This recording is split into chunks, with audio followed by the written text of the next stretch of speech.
All right, there are some people here. Hello, hello. Hello, hello. What a perfect day for flying, right? What is up? Yanni Vision says, I hope you're here for a bit today. I hope so too. I hope so too. You never know. You never know how that's going to go. Peasants. You just don't know. Marco is here, and I see that Red Heron is here after his long journey into the flight simulator world. It looks like he did the same thing as when I first went to a flight simulator conference and looked at all the planes at the museum. Ooh, who's that? I like that one. Just made my Sunday. Oh, nice. Thanks for that. The old dial-up internet sound. You've got mail.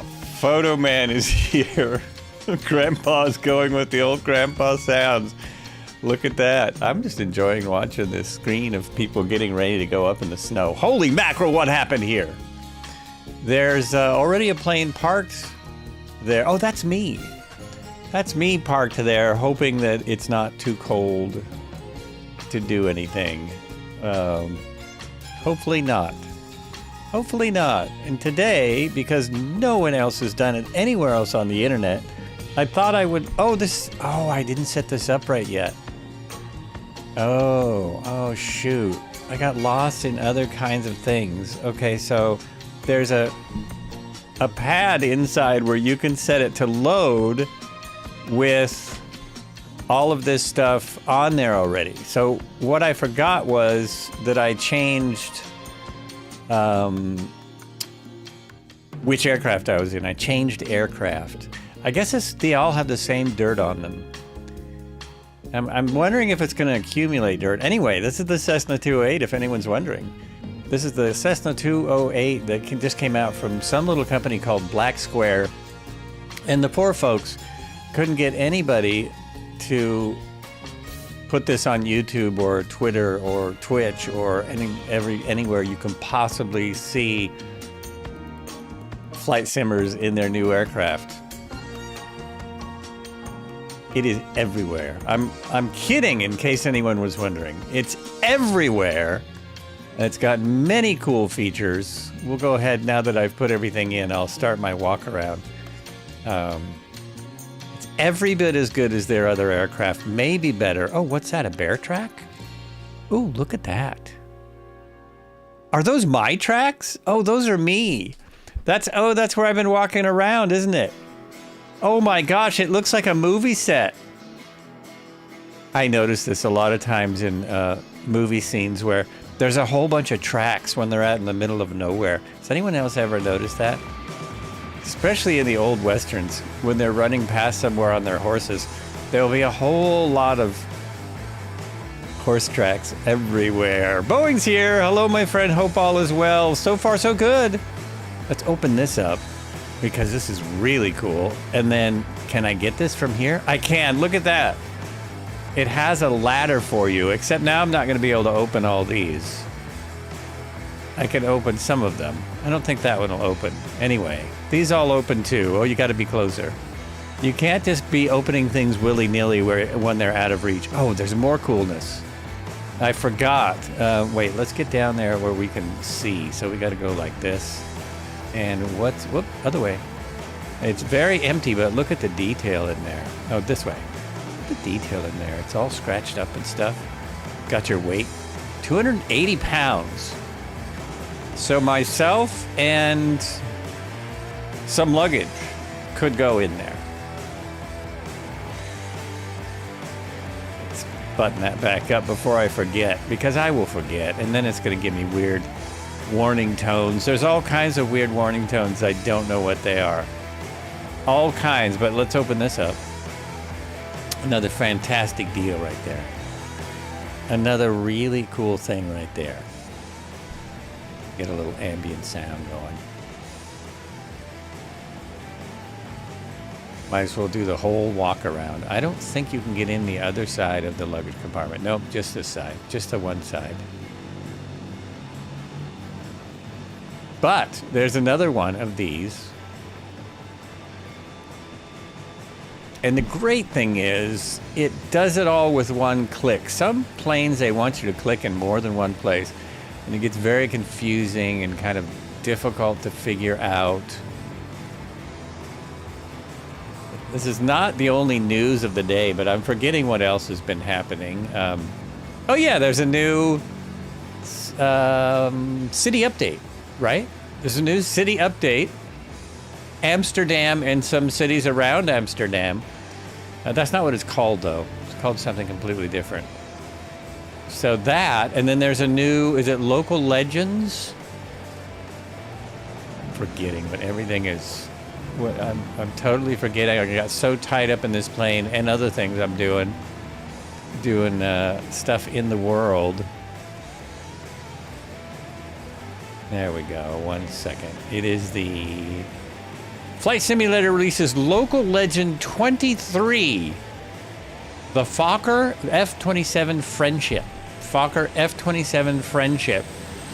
It's a cool plane, but of course to myself, Belgium and Netherlands, yes, that's it. Thank you, Marco. Belgium and Netherlands, who just crashed on the runway? Did someone just crash, or are they doing a touch and go? Yeah, not the weather I was hoping for today. Not what I was hoping for. Not at all. Anyway, so that's the big, those are the three big things. Seems like there was another plane that came out too. I forget the name of the plane. So yeah, there's another tube liner that came out. Another classic tube liner that came out that some people are saying are the best thing since sliced bread. But I can't remember the name of it.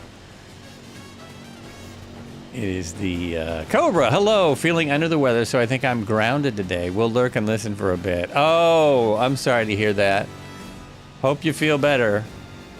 I do hope you feel better. We're going to go inside and close all the doors from the inside. First, we'll just take a quick look over here while I drink some water. Whoops. This is where we ended up last time we flew on the highway, the Pan American Highway. It appears I'm not the only one to have picked up this aircraft. Oh, that's the competition over there too. We've got the 208 and the Kodiak. The Kodiak, which will be updated Friday. Is that right? Friday. Yes. Cool.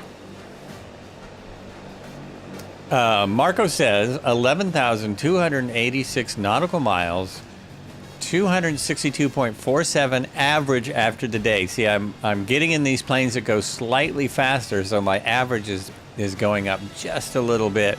The cruise on this, normal cruise, okay, I forgot the exact numbers, but high-speed cruise is like 172, and normal cruise is about 100, I've said the way around. High-speed cruise is 175, normal cruise is about 172.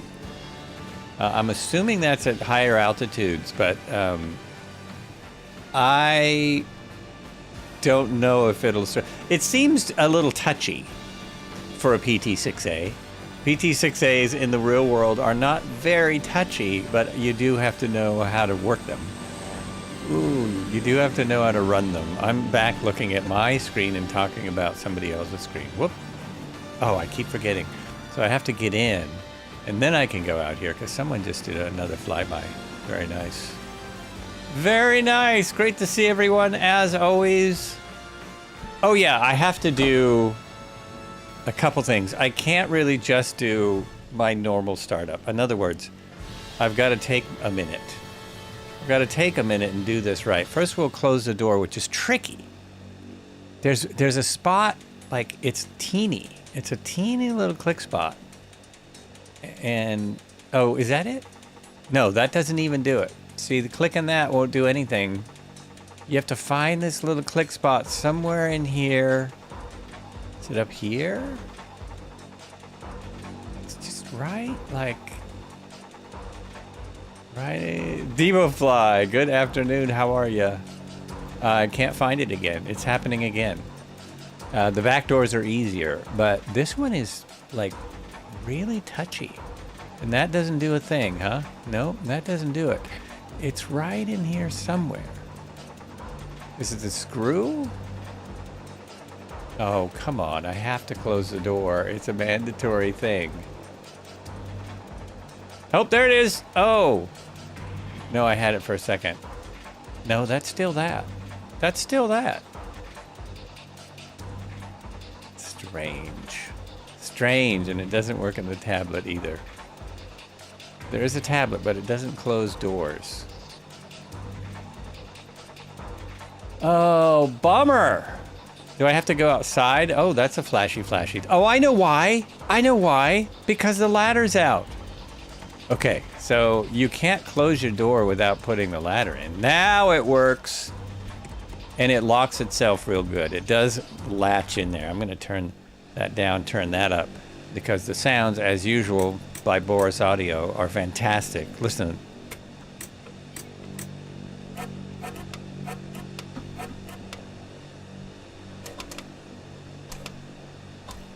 I don't know if you can hear those, but I sure can. They're really nice.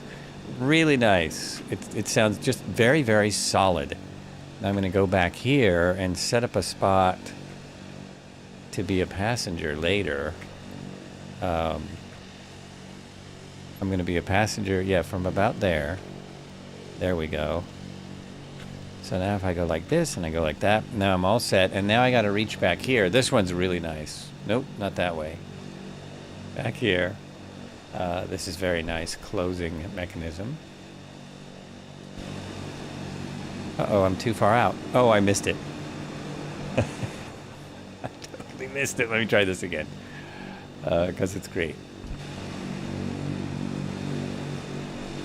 Turn that off. There we go. Oh well. 5 more times and I might get it. Okay, last time. Click here.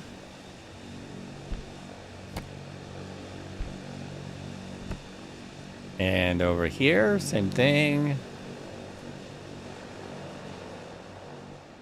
That one's got the side door. Huge. Huge area so you can load freight. This is the workhorse of the Cessna line. Does a lot, as I'm sure you know. Oh, so something I haven't done yet. I'm going to try the checklist. Now, I think the checklist is only, it's not in here, right? Payload, failures, no. But there is a lot of stuff in here. And I'm going to check my engine now. So I'm at 87%. Now, how I got at 87%, I have no idea. I flew over Amsterdam for a second, very slowly with the engine pulled back. What is this? Identity FOD. Oh, okay. 0 FOD. But why is this at 87%? And the only thing I can do is repair the entire engine to get it up to 100%. Okay, chat, should I start at 87% or should I repair it and start at 100%? What do you think? I probably need more than 87%, me being who I am. Failures are all on, but they have a long way to go before my failures kick in. The cabin is looking okay. Green, green, green. It is very, very cold. Very, very cold. Ear discomfort is good because everything's off. So we are going to need to turn up the heat as soon as we can. So no opinions there, huh? I don't really need that. So let's go with this.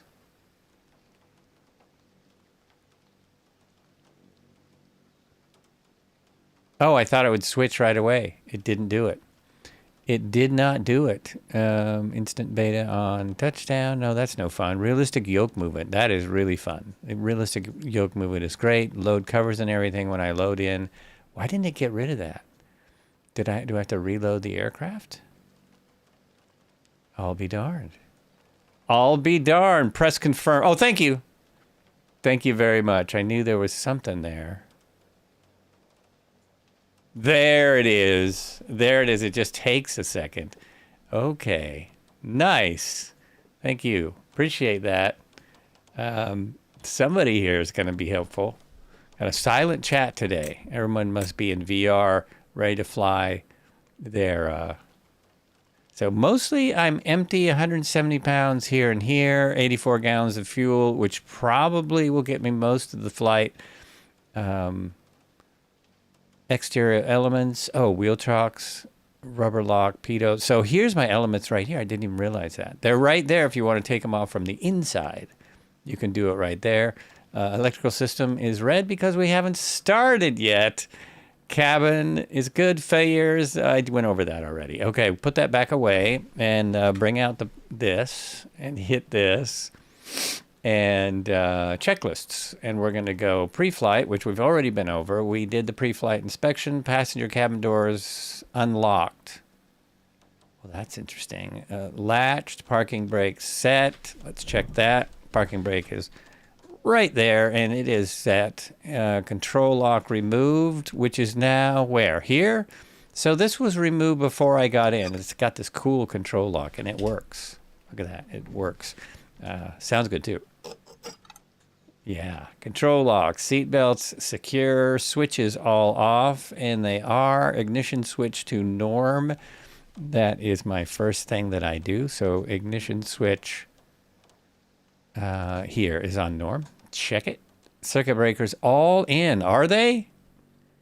These guys can be tricky. They can throw you a curveball sometimes when you jump in and something's wrong there. Fuel selectors both on. Now, this is another one that's gotten me before, but that's my own fault. You have to turn the fuel on. More great sound. Oxygen pressure, 1500 to 1850. Where is that? That is right there. So we're good. Lots of oxygen. We're not going that high. Doesn't matter. Ventilation and AC is off. That is here. All off. Off, off, off. Air bleed off. That is there. Cabin mixing air push. For flight push. So it's all the way in. The emergency level to normal. That's right there. Power level to idle. This is idle. This is built into this, which kind of surprised me. That's beta. That's my throttle all the way back, which I need to adjust my left-hand throttle. It's gotten really loose. That's my left hand. It's loosened up, so it will drift back forward just all the way. Anyway, that is idle for me. It's right about in there, just past my indent. They give you some indents with these Virpil throttles, and it's just forward of the indent. Propeller lever, all forward. Fuel conditioner to cut off, check. Fuel cutoff pushed in. So the fuel cutoff is here, right there, pushed in. Firewall valve pushed in is, where's that? Oh, down there. We have lots of fuel. Battery now, we want to turn on the battery. Make some noise at first. Oh, it's good. Annunciator test is here. Look at these. Look at that. Look at that. Look. It's awesome. It's awesome. And there's more things they do. Fire detector warning test. That is, let's see where that is. It is this one. Noise. Flap lever up. And we hope, yep, there's my flap lever all the way up. And we would have checked that from the outside. No smoking seatbelt lights as required. We have nobody in the back, so no requirement there. On to the before starting engine, and we've done that. Engine start, battery. That's what we're doing today. There's no cart, so I'm not worried about doing it any other way. I hope this works. I hope I have enough battery.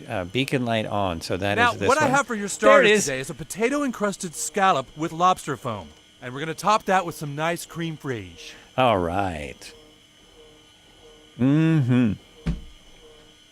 As I slobber down my chin. Avionics switch 1 on. Oh, that's interesting. So avionic 1. I know where some of this stuff is. Bus volts, 24 volt minimum. That is... For speed, we'll go here, right there. 24 volt minimum. So we want to switch this to volt, and there we go. Emergency power annunciator.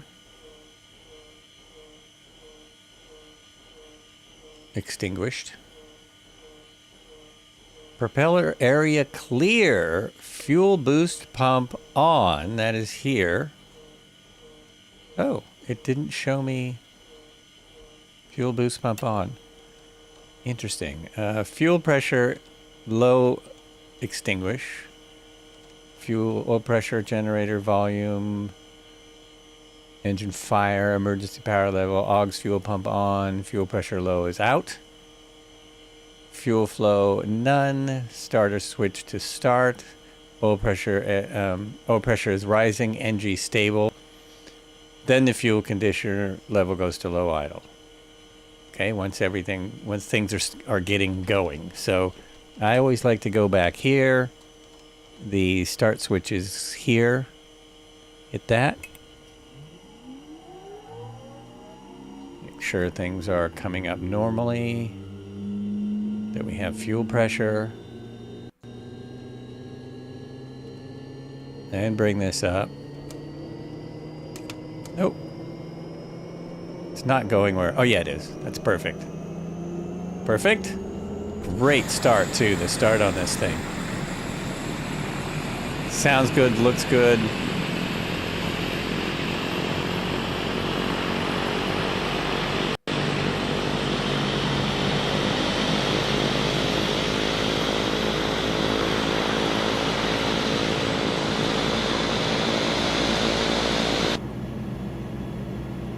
There we go. Continuing on. Oil pressure rising, NG stable. Fuel conditioner low idle. Fuel flow 90 to 140 pounds. Right here. We have over 100 and below 140. Fuel flow. Got that. ITT 1090 max. We're already past that. The point where I would have been on NG, I would have been watching that. RPM greater than 52%, starter switch off.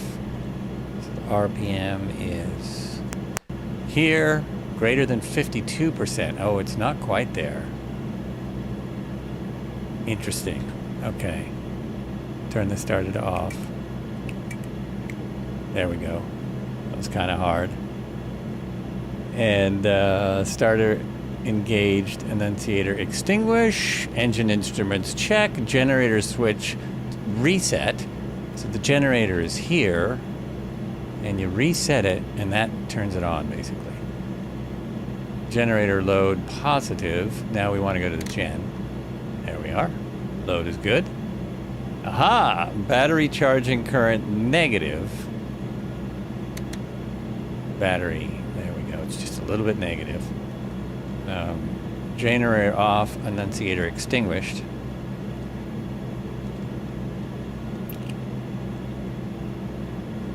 Oh, generator off, annunciator extinguished. So yes, it is. AUX fuel pump is still on. Fuel boost pump norm.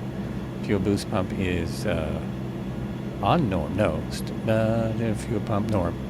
Put that to normal. There we go. Fuel boost pump extinguished. Annunciator is all extinguished. Weather radar off, standby. And someone has come in and said hello. I don't know what that means, Nicholas. What does that mean? Low keyed.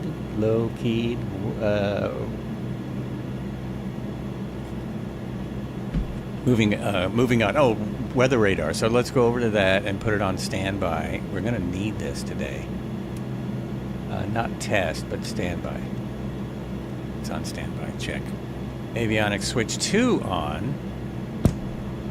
I love that sound. Did you hear that? Listen. Love these sounds. Nav lights as required. We want the... is this nav light? That's the no smoking. I think it's... These are hard to see. These are very hard to see. Nav light. Here it is. Nav, strove, beacon. We don't need the strobe. Nav and beacon lights. We don't need that on either. Suction check. It's in the green.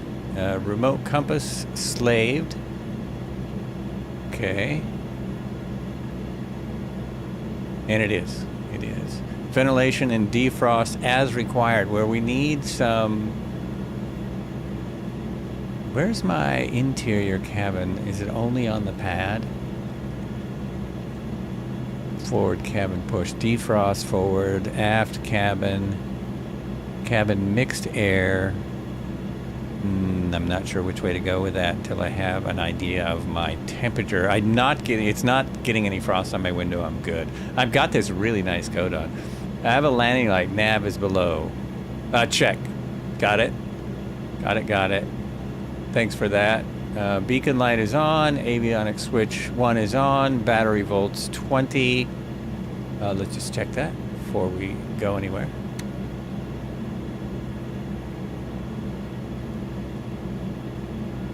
Volts minimum. External power to bus.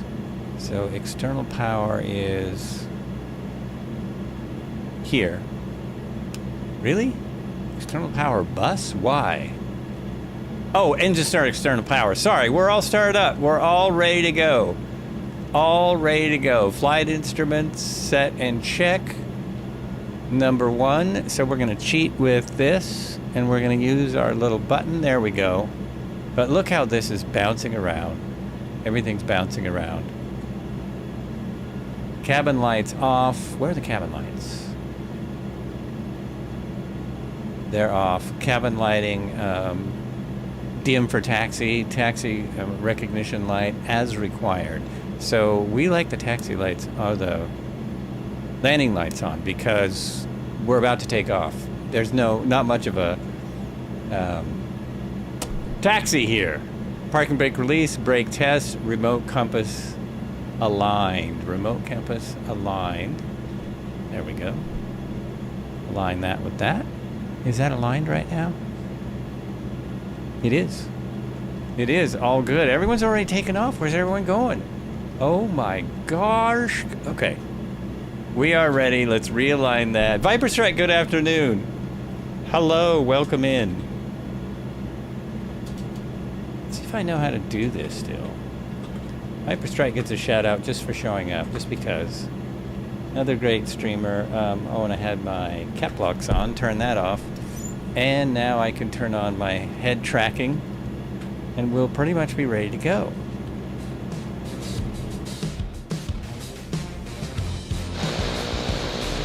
I love these massive trees. We are on Highway 97 today. We will leave Highway 97. Oh yeah, I have to check my brakes. And we will go to Highway 1. And I believe we're going to be on Highway 1 for a minute or two. Another way to check my weather is go to my map, little nav map, turn it on. I have a 3-knot wind, so anywhere I want to take off, I'm going to run down. I'm going to fly down to the other end of the runway here, cruise down this way. I'm going to want some flaps. There we go. Nice snow here. We can't see the runway at all, so the DLSS5, is that what's coming out next? It's already controversial. DLSS5, it should give us a snow plow because it incorporates the AI even more. So it should make coffee for us and give us a snow plow. I am curious if it will make things look better for us. I don't know about the rest of the games in the world. Oh geez, this is terrible. We may have to turn off. Now, I never said we'd be flying real weather the whole way. We may have to turn off the weather. We'll see how she goes. The route is pretty cool because we go through, where's my map? We go through a little valley. We're going like following this, and we're following valleys for a lot of the beginning of it. We're following all these valleys. So we should be able to stay low enough, even though, you know, this isn't the way we would fly in the real world now, is it? But today, with the way we do it, it should be just fine. It should be absolutely spectacular. Let's turn that back down, turn that back up. We actually in the oh yeah, we need this. That full forward, prop full forward. In reality, we don't have enough runway, so this is definitely tricky. We don't really have... Oh, what happened there? There we go. Dang it. Keeps putting me too far forward, and then I can't see things back here. There we go. Oh.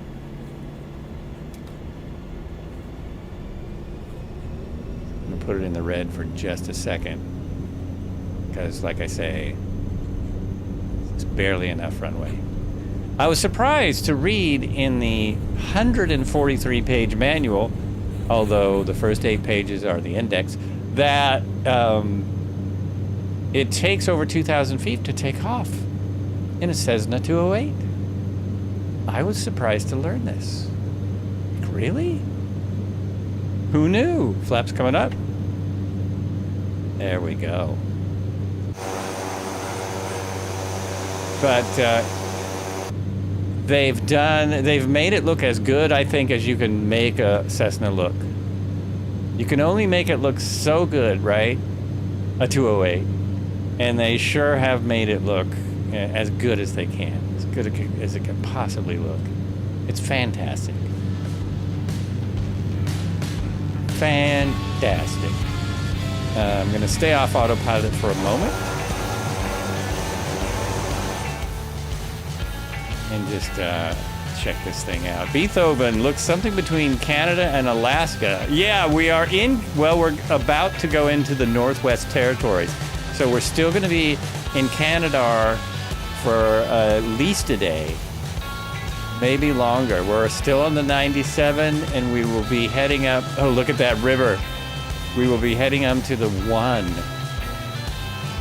which is, I think, what turns into that Alaskan highway. I think that's what does it. Profile typical weather looks good if live weather gets too bad. Thank you. That's always what I try next, is the typical weather, because this is ridiculous. It might be an abort on the real weather, although, look at that. It looks so pretty. First of all, let's get trimmed up. Let's trim yourself up. Oh, and he's back. You're gonna blow it up. Oh, Jesus. This one will break. I'm really surprised I don't have a chip detection yet. Do we fly the Yukon over Dead Horse? I don't think we've been there yet. I'm not sure if we go that way on this highway. Does the 97 go over Dead Horse? Not 100% sure. That's where we are. We're near Summit Lake. We just passed we just took off from a little teeny airport called Airport number 149 or something like that.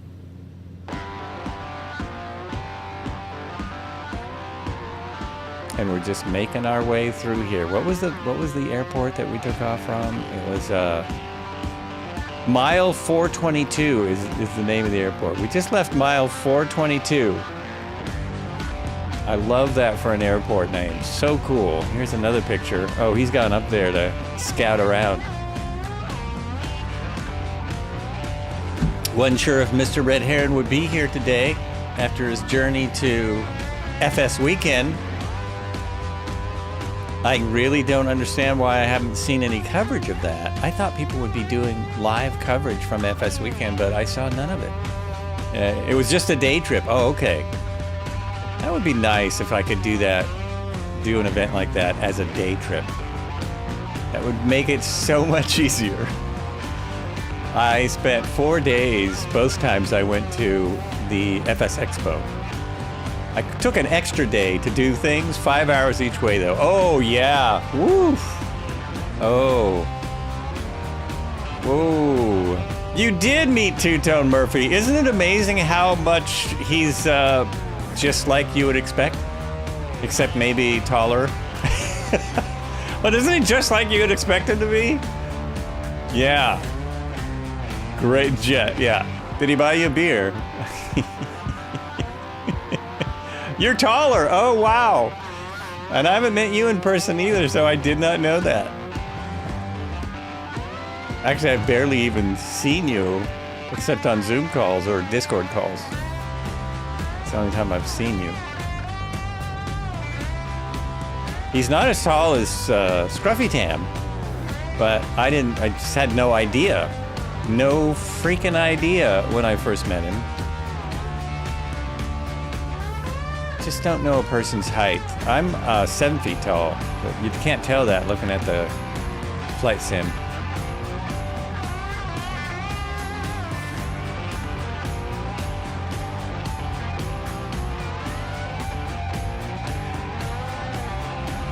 My name's Jeff.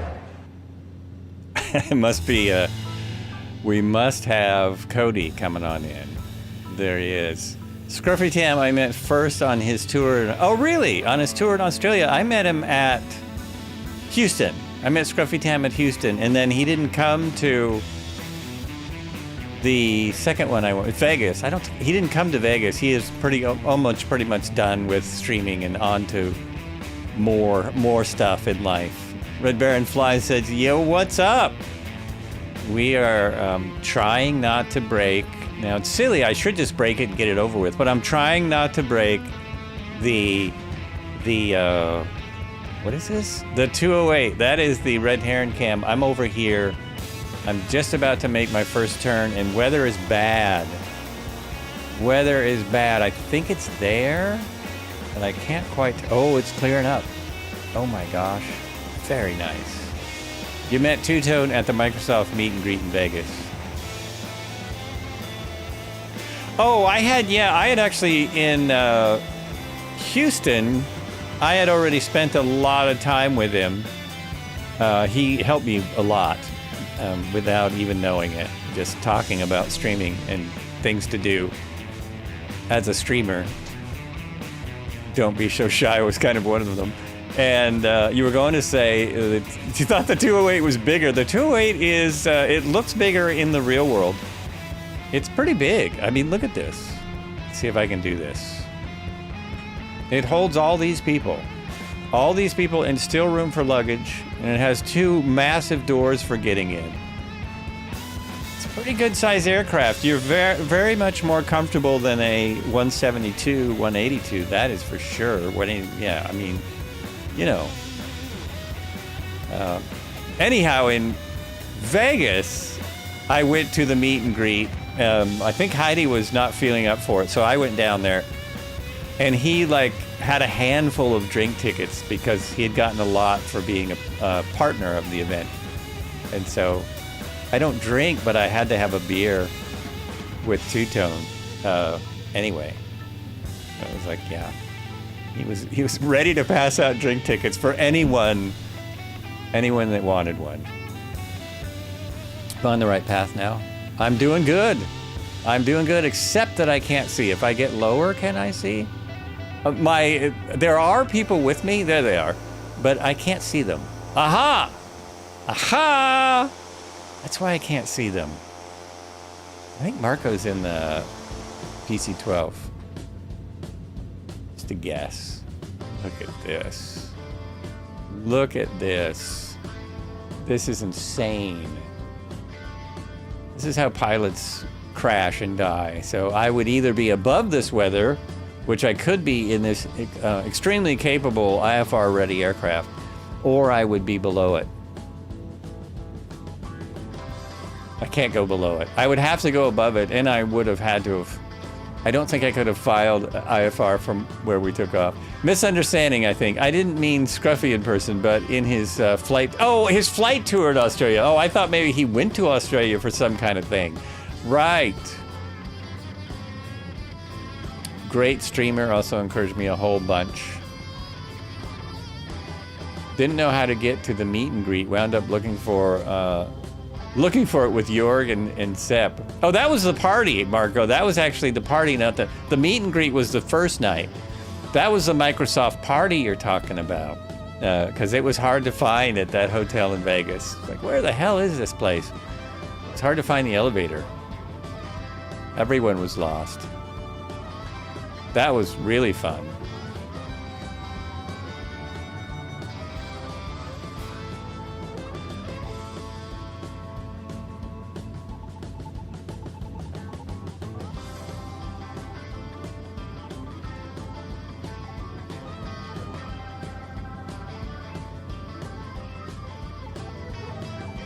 That's where I got a lot of swag that I sent to Red Heron.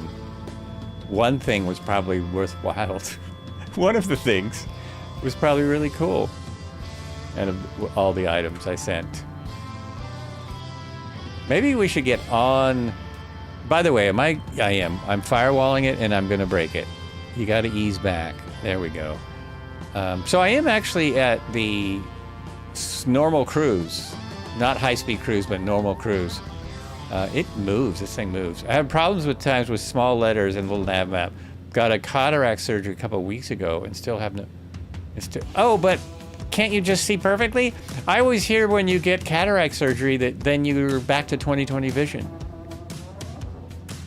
Our eye doctor told my wife that she had 20/20 vision, and so I lost all trust in my eye doctor because she can't see. Her vision's not very good. He said, "Oh, your distant vision is 20/20." Really? How come she can't read anything at a distance? What the fiddle faddle? This isn't working either. I'm gonna have to get so close to the ground that I'm driving.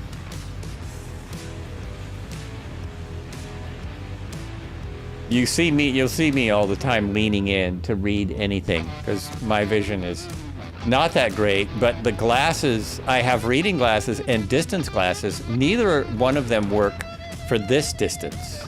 They just make everything more blurry. The reading glasses, I would have to be like way up here, and that would be awkward. And the distance glasses, I would have to be back in my closet back there. I mean map room, back in the map room.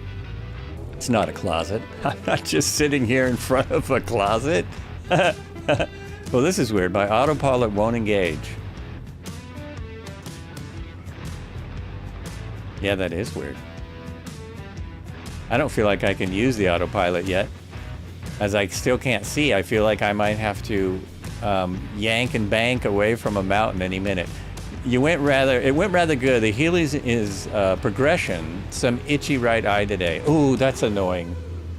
That's annoying. I have cataracts. It's very small, so I will have to wait a long time before I can get it fixed. It's in my left eye. But I knew it for a while. I knew something was wrong, and finally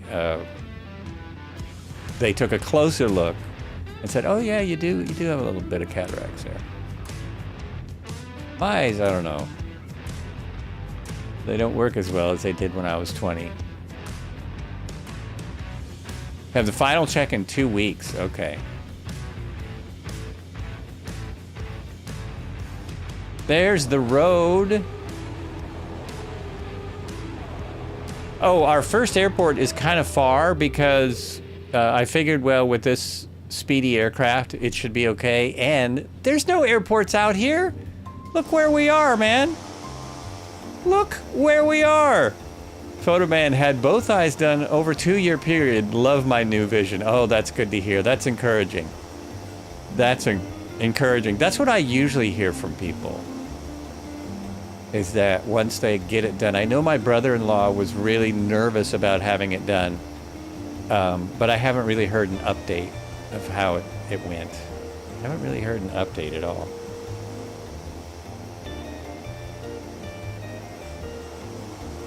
Can you believe I was the first one to fly the 208 Cessna Caravan Black Square?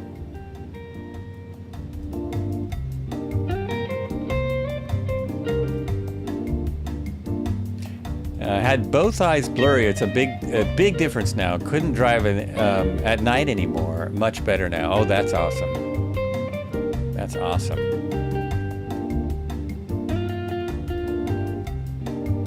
I'm almost, speaking of driving, I'm nearly driving now. But even though the weather is so bad, it just looks amazing. This is a flight simulator.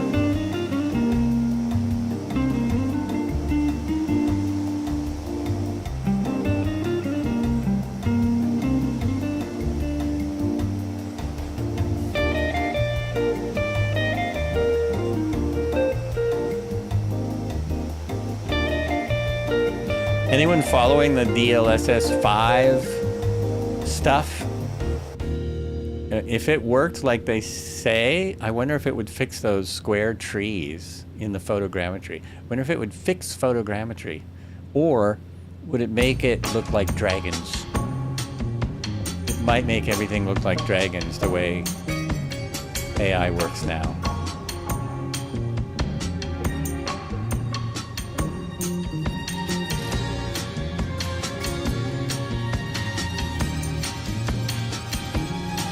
In the browser, I increase the letter size, but in other programs or in mobile, it's still tricky.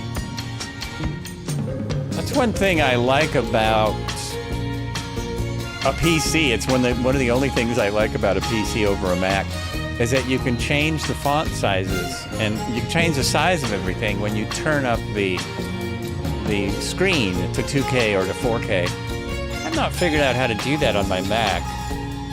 Might be because I'm running a really old OS. Because it's a really old Mac. Really old. Hey, there's another one. There's another one. Cool. And there's a Kodiak.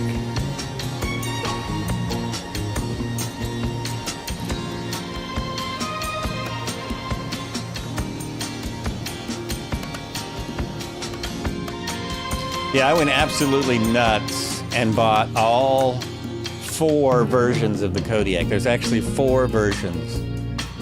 And I got them all because I usually don't do that. And then mainly so I could see them all flying around. But I do like a 2.8. I do like the 2.8, and I'm just amazed by the work that Black Square does. So I just went for the whole package. Absolutely crazy. So far, it's great. And they do have all of the details. You can fly a complete IFR approach without GPS, just because that's how things happen. Radar Controller's rating with a party of 20. Woo, this might be 2 streams in a row. I think this happened last Sunday. Thank you very much. Welcome in. Welcome, welcome. I have my music turned up a little loud. Welcome to the show. Hope you had a good control session. We are on the I always want to say Trans-American. We're on the Pan-American Highway still. It's a very bad weather. We're in the Black Square 208, the basic version with a pod. The basic version with a pod is what we're currently flying. There's also an amphibian version and a upgraded version with the pod. Now, I think it just has bigger tanks. I think it can fly a little higher and has bigger tanks. I think it's the only difference. Coming a go-to summer raty, that is awesome. I appreciate it very much, very much. The stream was built on people rating, and it still is. I always rate at the end of my stream because it's a nice thing to do. Nice thing to do with the community. It is really nice out here. Hey, thank you for the follow, Gareth. Much appreciated. Always got to pay it. Exactly. Always. And there's a lot to pay forward as far as the help I've had. We were just talking about Flight Sim Expo because someone here went to a FS weekend. So I was just talking about how much I learned from streamers at going to Flight Sim Expo. Just listening, being a fly on the wall. I listened while, well, there's absolutely VFR, right? Well, we're not VFR. Look, see the road? We're IFR once again. We're following that road. For you younger folks, that's I follow roads, IFR, or I follow rivers. There was another one somebody came up with, too. I follow ravines. I don't know, there was another one somebody was clever enough to throw in there. I keep thinking, see that little patch of blue right there? I keep thinking it's going to clear up. It's going to clear up. It's going to clear up. It's going to get better. Ah. So now what are we at? We're at 155. About 155 kittens. We have 6 degrees at 8 at 6, and we're pulled back pretty far. We're looking at 1700 on the RPM and 1500, or is that 1300? 1500 on the torque. We're easing along. We're just easing along. Oh, my inside air temperature. That's what I need to do. Railways. That's the one, Tom Fisher. Thank you. It's exactly. That's how you get into Oshkosh. You IFR till the controller tells you exactly what to do. You follow the railroad tracks. I think the only inside air temperature. Oh no, there it is. It's 0. Is that right? 0 Fahrenheit. So we need some heat. Oh, this is going to be hard without crashing. Okay, I'm pretty good. I'm doing pretty well. Oh, I thought that would get me closer there. We need to bring in aft cabin pull forward defrost pull. We need heat. Need heat. It's really cold in here. I don't know how our window is not frosting up. I don't know. I almost hit that. Almost hit it. Oh, close. Now we'll see if that starts going up. 0 degrees is that's a little cold to be flying. I do not have gloves. I would be stuck to this. All of this would be frozen at 0 degrees. Holy mackerel. What is with this Canada? Jeez. That is Chilly Willy.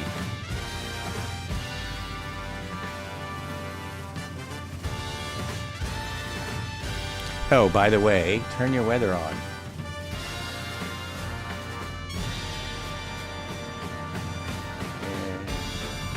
There we go. There we go. Red switch next to that knob you just pulled. Oh, red switch next to the knob. This one right here. There. Okay. That's what I need. Oh, also my pitot heat. Oh, jeez. Why isn't this there? There. That's what I need. I need these on. Man, I don't know how I'm flying. Like, how did it stay? How did my airspeed stay on all this time? What is the deal there? Okay, slight turn to the left, 54 nautical miles till our next waypoint. Or is that till our first airport? Waypoint. That's just a waypoint. Way, dude. Okay. There we go. I could just follow the people as well. Now I've got 9 degrees. Oh, it's toasty in here. I can feel the heat coming through. I can feel it coming through. And I think I can turn the autopilot on for a moment. It's a really basic autopilot, right? It's the 750. I think that is right there. And Alt. And there we go. Now I can fly for a minute and just relax. Just relax. We're going to be passing Fort Hackett next. Fort Hackett or Fort Halkett? Hold on, I gotta get a closer look. Fort Hackett. Smith River Falls is by Fort Hackett. So we must be on, I was gonna say we must be on the Smith River, but zooming in, it is actually the Lard River. Lard River, or Laird. Laird or Lard? Lardy Laird. Tom Fisher says, snow does not block the pitot tube in flight, it's the ice. Right, so I just would have thought it would have iced over because of the temperatures, because the snow still is moisture. But I guess not. It's doing good. We're doing fine. Let's have a look there. As it has incredibly good. Got a break in the clouds here. Ooh, really? Breaking the cloud. Ooh, look at that.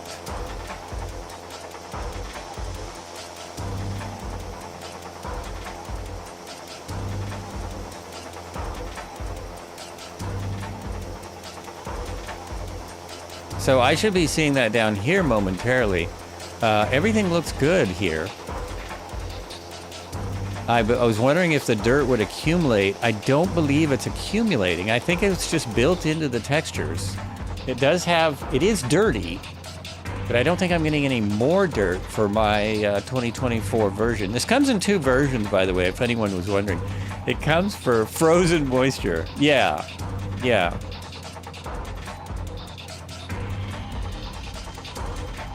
It's not enough to freeze the pitot yet. Airspeed seems to be working. Altitude seems to be working. I don't see Red Heron. Where is he? I'm not getting the break.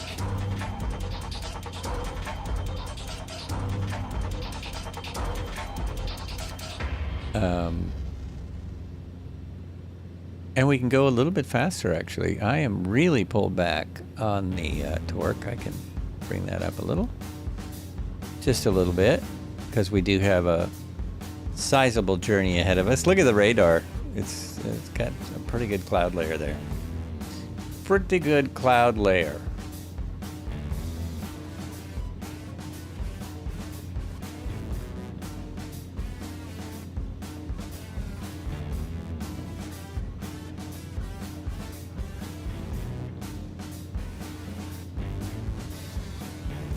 Oh, and there's no bugs on the windows either.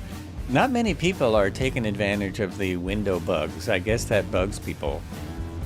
The bugs on the window must bug some, because there's not many developers that seem to use that feature, other than Microsoft specific. Still no word. Red Heron, did they tell you when SU5 is coming out? When the new 407 comes out? Can afford to buy this because I get free stuff soon. Your OAT is too cold for freezing rain. Oh, it's too cold to... Okay, that makes sense. It's actually too cold for me to get ice on there. Couple of weeks, quote, spring. Okay, it is spring. But you did find out something, so that'll probably come out tomorrow in somewhere. They'll probably come out with that. Didn't know they had bugs on the windshield. Eric Flight, yeah, they do have... mainly on the H125 and the R66.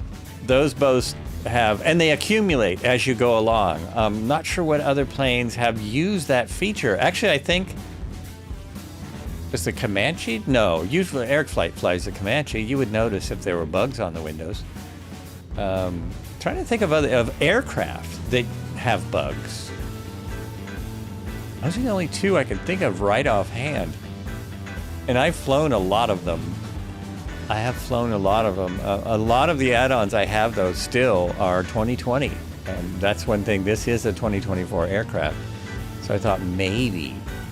No bugs on the Comanche windows, but they show on the wings. Oh, yeah. Okay. So it accumulates dirt and bugs on the wings, but not on the windows. And this, I'm not seeing it yet, but it might show up more as we go, because it does take hours before you really need to wipe the wings down and stuff. Also, the wings are black. It's hard to see. But these are built into the texture, which is nice. Very, very nice. Need those landing. PC12 and PC24. Oh, really? PC12 and PC24 have bugs. That's cool.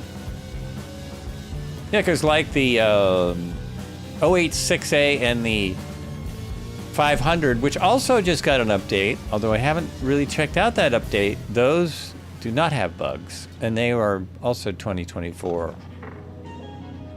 designed specifically for. Most aircraft, it's like 2 hours and you're coated with bugs. Also, maybe this is so realistic. Most aircraft aren't this. Maybe these guys are so good that there's no bugs because it's too cold. I wouldn't be surprised if Black Square has designed it in to where in colder weather you don't get bugs. I guess you will cross the border to Alaska at Beaver Creek. The gold area is further north around Dawson City. You remember the TV? Yeah, yes. Yes, I do. We do go through, next week, we will go through, there's actually a updated area for the The Klondike National Historic Site is at Whitehorse. At Whitehorse. So we do go through Whitehorse and the Klondike site next week.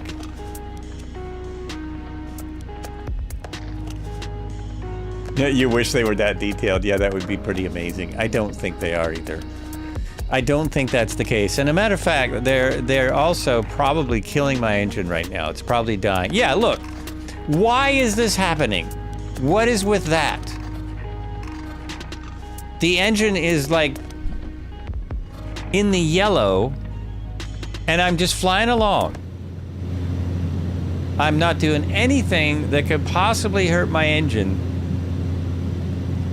I can't imagine why that would be like that. Bad fuel? I mean, what the heck? Battery's good. It went from 87 to 32. My engine's about to die on me. It flew a 30 hours search out of Whitehorse. Oh, did you really? Wow. I'm not sure what I'm doing that's killing my engine. I do not know. Should I be closed? Oh, should I close this because it's too cold? Should that be closed, maybe? I wonder if that's the deal. Ice ingestion. Okay, let's try that. That would stop that, right? Of course, it's not going to repair itself. It's not going to get any better. And I don't know how long I can leave that closed. I think I would have to reopen it soon. Wow. It's definitely going to need... Maybe you need some priest? Some priest? Maybe you need some priest? Is that de-icing stuff? Is that the de-icer? Oh wow, my first airport is still so far off because there's no airports out here. I might have to stand up and stretch my legs as my autopilot flies. I had 87 on the ground. I was at 87%. And I checked with chat to see if I should put it to 100 or just leave it. And no one said anything. So I left it at 87%, which I didn't know why it was there. I didn't know what the heck was the problem. This isn't really making any difference yet. I don't know if I'm going to make my first landing. Like, somehow my engine is just dying. Oh yes, it is a de-icer. Okay. Priest, and it's been a while since I've heard that. Prist. It's Prist, probably. Prist. Fuel additive to reduce. Oh, fuel additive to reduce ice.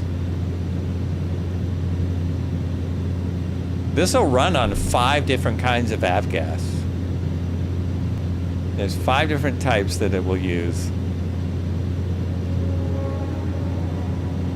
Well, this is a little upsetting, I gotta say. If I have to land, and I actually thought about landing in the middle of nowhere, which I might just do. I don't think I'm gonna even make my first stop in an hour and a half. And that would also be a river idea. Follow the Yukon, but in summer. But in summer. After this, immediately after the, what am I doing? Pan American flight. The plan is to do the highway around Australia. That highway that goes all the way around the coast of Australia. Which is several highways, but that, you know, that's my next plan. Uses Jet A. It uses Jet A or let me get to those fuel types in just a moment here. Let's see if I can get to it. Nope, that didn't do me. Gotta do that again. So where was that? I had V speeds. I am reading the manual. That's page 14. Minimum operating temperature is minus 54 C. So we're not there yet. We are not there yet. Fuel capacity, it uses Jet A, it uses Jet A1, it uses Jet B, it uses JP1, it uses JP4, JP5, and JP8. Those are all approved fuels for the 208 Caravan. Any of those. No Jet C, no Jet B12. Very good idea. The same. Oh, Scruffy did that. Oh, okay. Sounds fun. I think you could run 100 LL in an emergency, but you have to clean the turbine blades. Oh, really? Then my airplane condition would be in big trouble. Then it would be in big trouble out there. Wouldn't like that at all. Not at all. Just be like, what the heck? We are following the highway. No one has asked yet, but I thought I would answer in advance. I think my sim may be borked. I can only see 2 aircraft on my EFB map. When I came in today, I didn't see anybody at all. And I went back out and looked at my settings, and I was set on all players. And I came back in and everyone showed up. So that was before I actually got into started the stream. Things are still yellow. I was wondering if so what this does, this closes the vent that lets cold air into the engine, because it looks to me like the engine is too cold, possibly too cold. That was the only thing I can think would be going on here. 50% mix, 50% mix if you're using 100 LL. You know, people used to say you could mix race fuel with regular unleaded fuel and it would still work, but that's not really true. I never had any luck doing that. What's the EGT? It's a good question. That is a great question. And the EGT is the gas coming out of the back. It is. It's all normal. Everything is normal here. Look, everything's in the green. Nothing is hot. I'm trying to find the EGT now.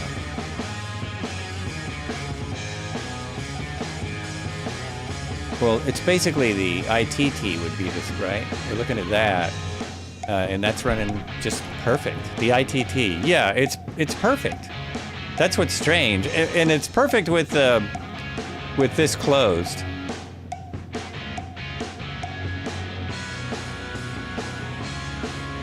Particle separator bypass pole, normal push. So I'm bypassing the particle separator, hopefully to keep warmer air coming in. Uh-oh, what happened?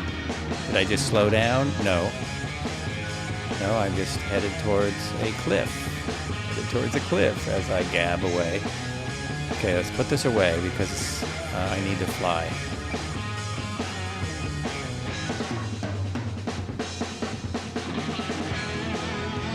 Okay, this way. I was close. I was almost on it. Almost. That keeps crap out of the engine. So why would you bypass it? I thought I understood that you close it, only use on ground for dirty runways. Oh, okay, so that's not doing anything for me. I thought there was a way to heat up the engine more. That's the only thing I can figure, but nothing in the gauge is in trouble.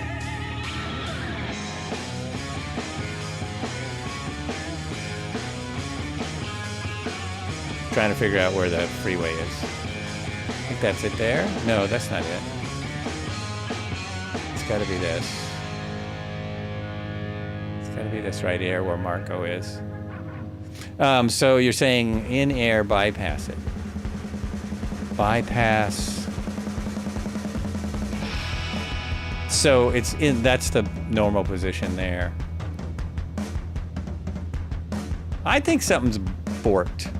Honestly, because all my gauges are green. Everything's in the green, yet the engine is going sideways. So is it saying that I didn't put Jet A in it? Is it thinking I put some bad gas in it? It filters small things of the... Oh, just for the runway, okay. PC-12 and the TBM, it's called an inertial... That's what it is here, too. The inertial separator, yes. Well, I wonder if I got a bunch of stuff in my engine when I took off, because it was open. Because I didn't close it. Or open it. Or something. Because I did take off in the snow. on a dirt runway. Ooh, look at this. We're getting some nicer weather now. Is that LM? It is a little nav map on the tablet. Yes, it is. It is indeed. I love my little nav map. A little.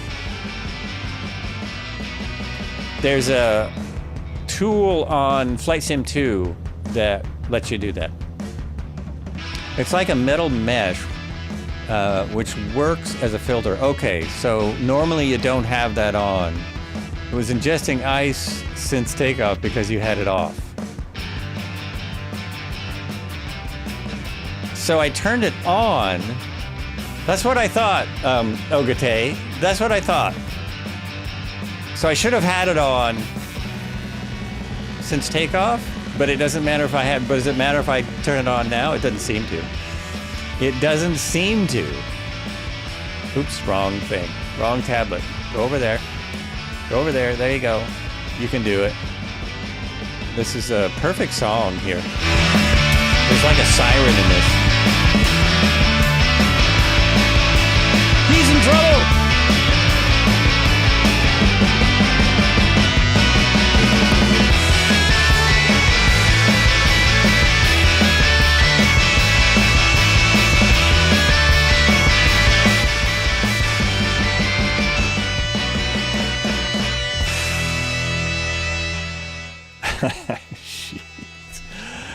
Oh man, what is going on? Look out.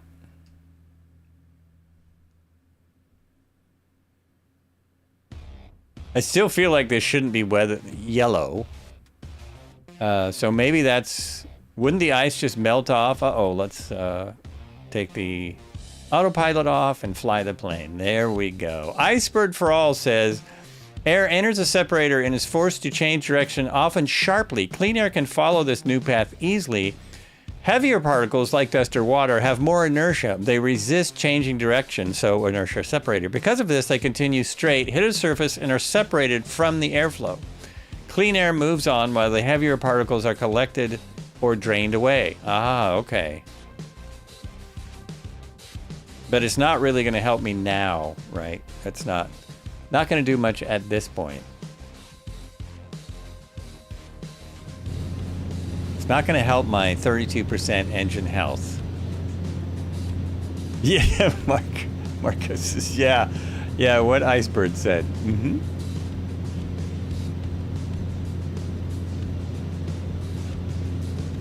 Oh, I tried to hit that and come back in and it didn't work. And don't forget, readers are leaders. I love it. Very nice.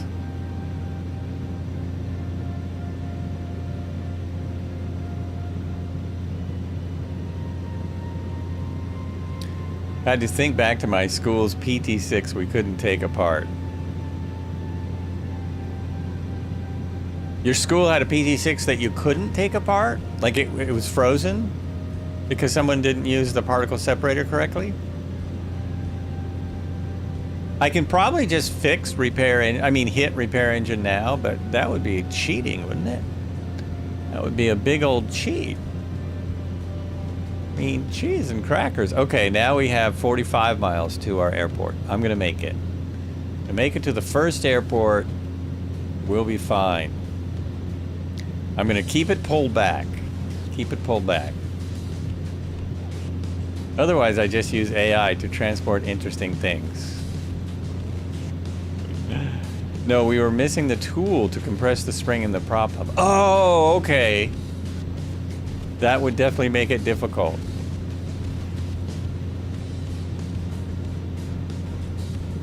If not impossible.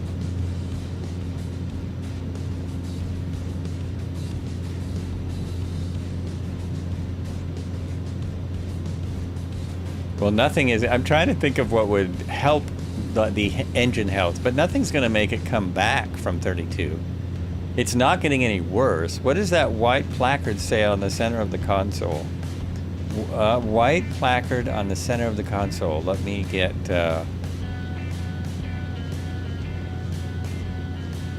let me get things. This one here, the warning lights. These are all warning lights. You mean that? Or do I have another thing here that I was supposed to read? Oh, I see where it is. I don't know why this isn't... My views are not working today. Although it's all my views, really, because I'm the only one talking.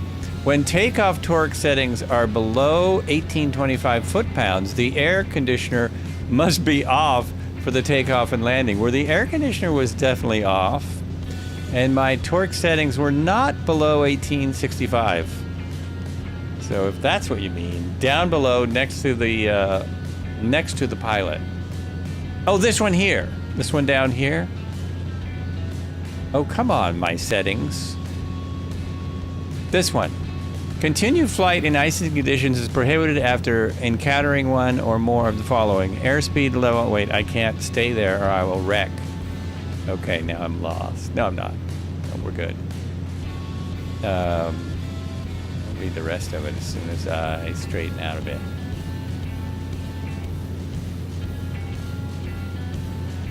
Oh yeah, this is the way. It's the road is completely covered with ice. This is so weird. The camera settings are like not working for me today, and I don't know why. So it says airspeed and level flight at constant power decreased by 10 knots using maximum cruise power. MEA or MOCA, if applicable, on current leg falls into area C or icing service ceiling. Well, I don't have any icing. I don't have any icing. Otherwise, that would make sense. But there is no icing going on that I could tell. No icing that I can tell. I can turn all my icing on. Turn this stuff on. All I have is a pitot on. These are really hard to read. Those are boots. Those are the wings. There's no, like, prop ice or anything. Prop.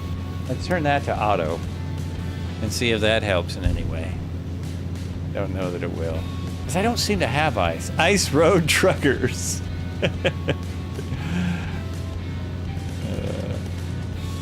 Now that I've done that, who knows if I'll make the airport. I shouldn't even be following the road. I should be beelining it to the airport.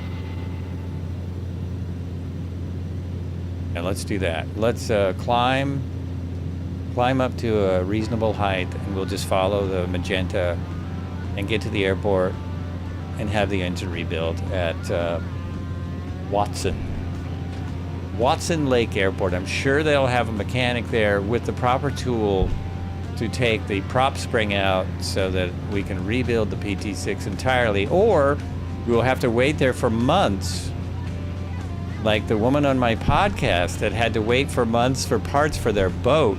It's had this person on my podcast that's traveling the world on a 42-foot boat.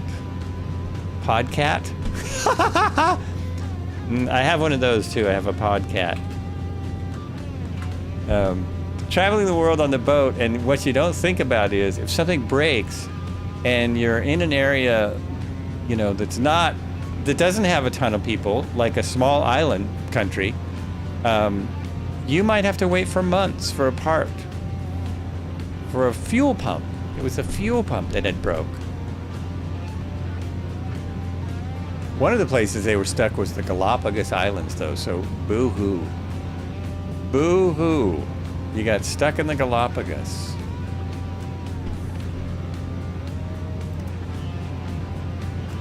Uh-oh. Wait a minute. There you go. Alt. There we go. Okay, now we'll just 114.9. Do you read the VOR? Oh, I didn't. I wasn't going to use VOR. I was just going to use that and go straight to it. Straight to the airport.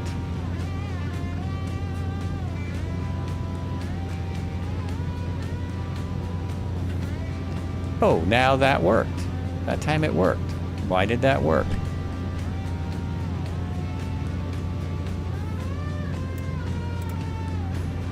Oh, look at that. It's almost set. Why did that not lock in? Am I too low? Too many mountains in the way?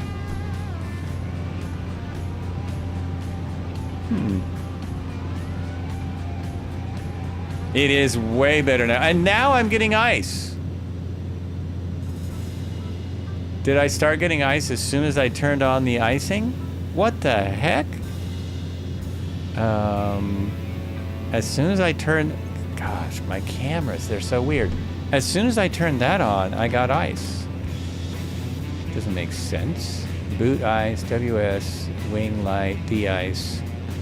I need to pull this one. No, defrost. I need to pull that. It has my air temperature now. It's 69 in here now. Now we're much better. Oh my gosh. I think the defrost took the ice off in seconds. In seconds!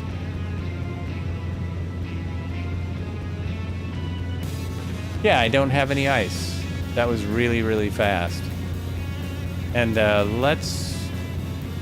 I'm at 4,000. Let's keep looking for places to land. I do have a highway. Outside air temperature is high. I know that's weird, isn't it? Where is my outside air temperature on this little buggy? I'm so good at studying the plane before I get in. I just like having chat help.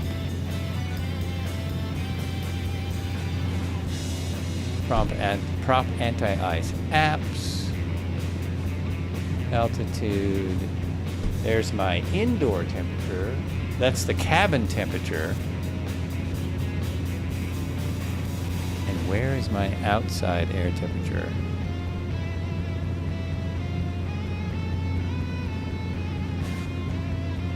Probably looking right at it. I'm probably staring right at it, and I don't see it.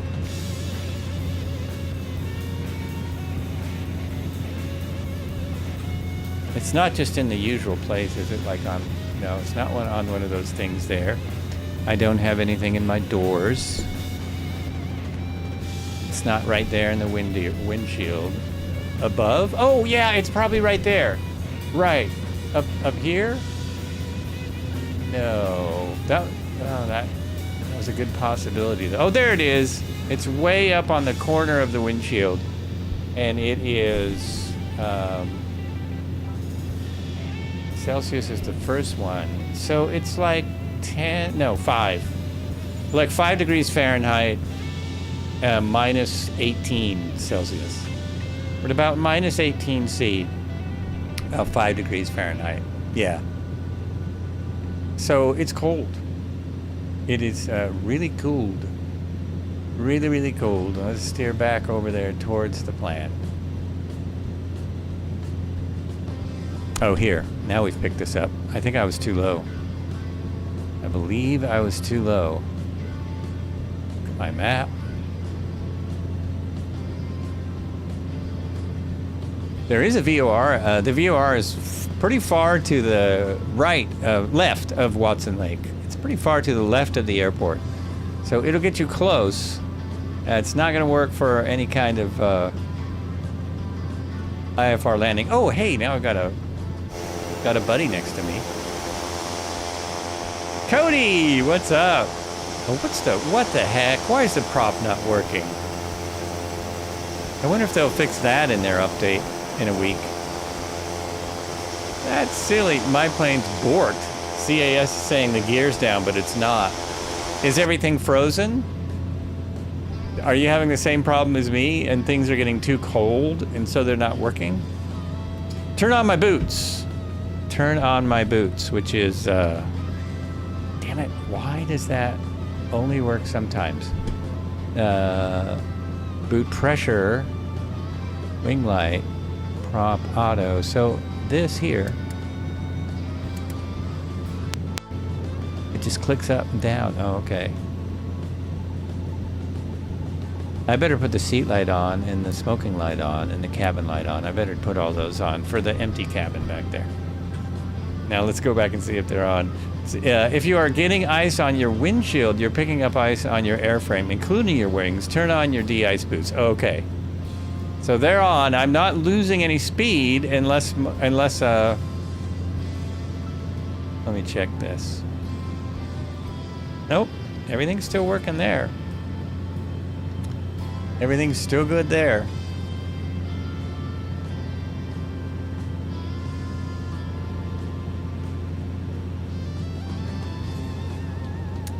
The weather is clearing up really nicely. Really nicely. The post-break flight will be fantastic. Look at this. Look at that. So nice.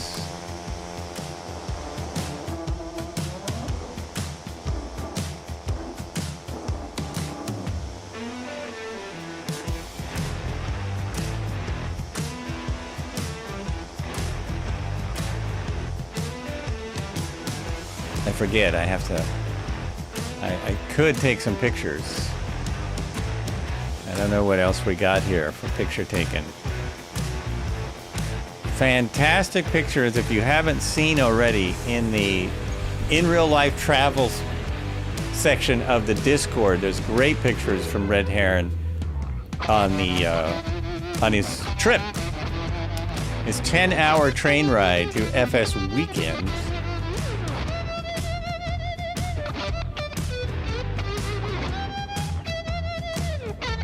Including a nice B105 shot. Now in the background I can check some stuff and see if I'm... So the engine condition isn't getting any worse? That's good. I take that as a positive sign. It'd be great if they actually had a little mechanic come out and tell you what was wrong. Like scratch his head and look under the hood. Proactive, not reactive. Yes, sir. 100%. Agree with that.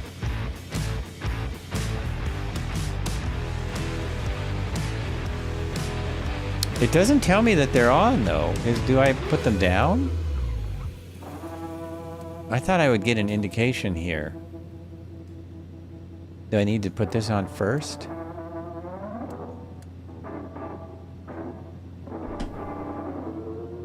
De-ice pressure. There we go.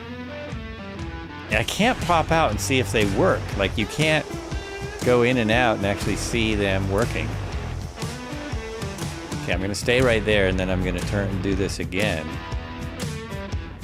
And see if I see, nope, you can't see anything. Also don't see ice though, so a true mechanic would need to kick the tires before, you know it. You know it. Every time.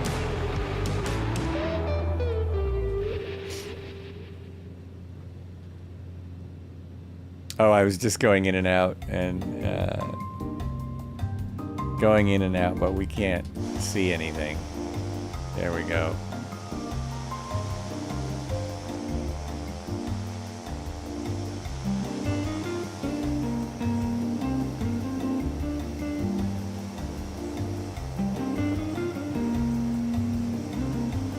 It's very tropical looking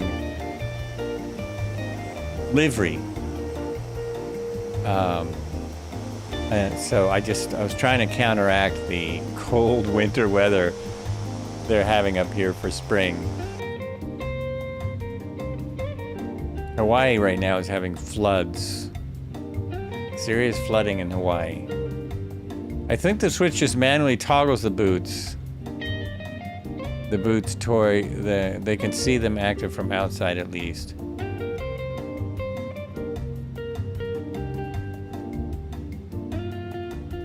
Cycle once. So if I do that and then I jump outside, I thought I would see them. Oh yeah, I think I see them. I think they're puffed out. Yeah, they are. Look at this. Right there, right? Why doesn't it zoom in anymore? That's the only, as far as the zoom goes. Yes! I believe that's it. Oh, the whole sky just lit up. Was that lightning or is my sim in trouble? Either there was some lightning or the sim is acting up. I also need my landing altitudes and stuff. I'm landing at 2,253 feet. It's a 5,000 foot runway. We currently have 15 knots at 7.1. Currently, we're gonna wanna land 09 because 2.7 is out of the question. So we'll see as I get closer if that continues. More whoa cheese, what did I say? What did I do? What a nut! I said something. The boot should have cycled repeatedly function. A cycle repeat. Oh, they should have a cycle repeat function. Okay. I wonder if they do. I'm not seeing that. I'm really getting pissed about this. These, oh, they don't work here either. Oh, that's weird. My camera's just completely quit working. That is very strange. I wonder if it's, so boot. That's just the boot pressure. That's why. I'm doing it wrong. Wing light stall.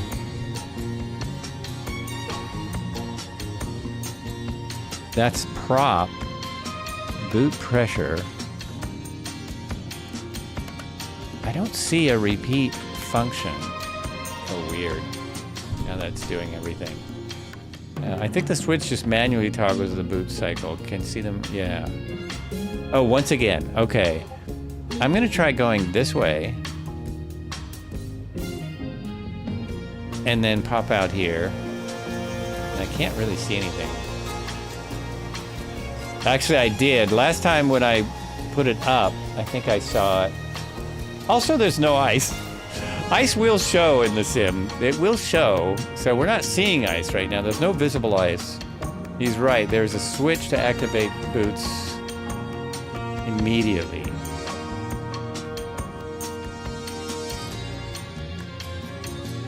I thought there... Yeah, I'm not seeing yet another switch. Static air. Boot pressure, prop on auto, WS. I wonder if that's it. Is that it? Will that just keep them out? It might be that they're not animated. I seriously doubt that, though. For manual, you have to hold it down. Auto will do one cycle. Oh, I see. I think the cycle's too fast to see.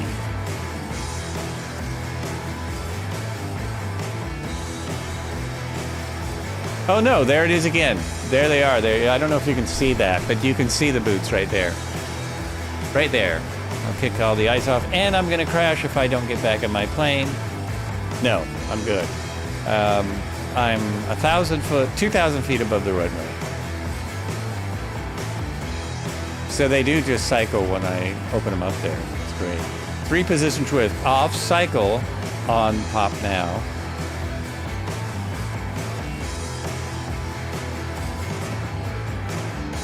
We'll see if they're still on when I land, but I think I did it right that time. Oh, and I couldn't figure out how to lower my altitude on this thing.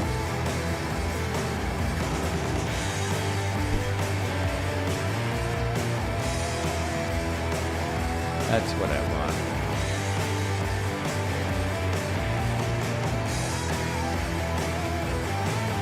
No. Yeah, I can't get the autopilot to let me go down. Oh, there it is. There's my runway. I have a 10 knot wind now, so I need to go past the airport. Past the airport and come back, and I'm glad that there is a little bit of light down there. A little bit of light. Nothing like landing in a snowstorm with 33% of your engine capacity. Oh, let's put this back on, because I also turned on realistic yoke, which makes the yoke like more reactive. Makes it do more. I don't know why you would want to turn that off. I'm not quite sure why you would ever turn it off. I'm doing a right downwind just because I can see over here. That's all. Okay, there we go. You're too low. You're already too low. There we go. Oh no, we're good. Now what's that beep? Anyone know what that beep is? Just mean you're in flap range? You hear that? I'm going to turn this up. I'm getting this beep every time I slow down. I'm not sure what it means.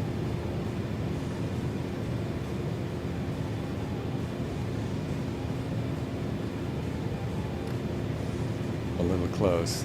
Debating whether or not to restart the sim. Go ahead and restart. I'm going to be on the 7-minute break cycle in moments. Flaps.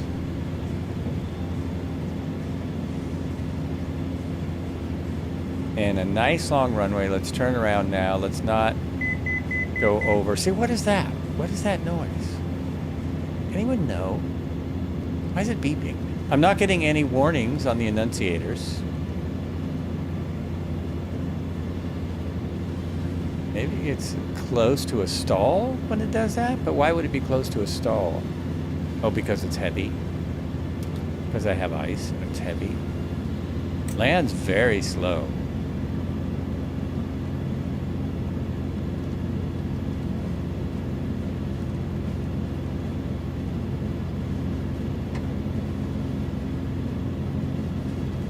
Still have 1 more degree of flaps.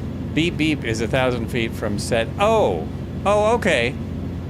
That's what it is. Thank you. But oh, okay.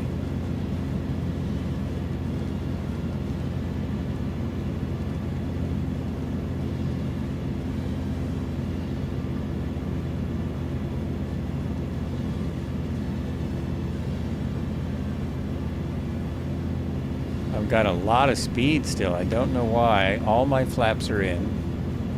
It's the wind, I guess. Whoa! Holy mackerel, who was that?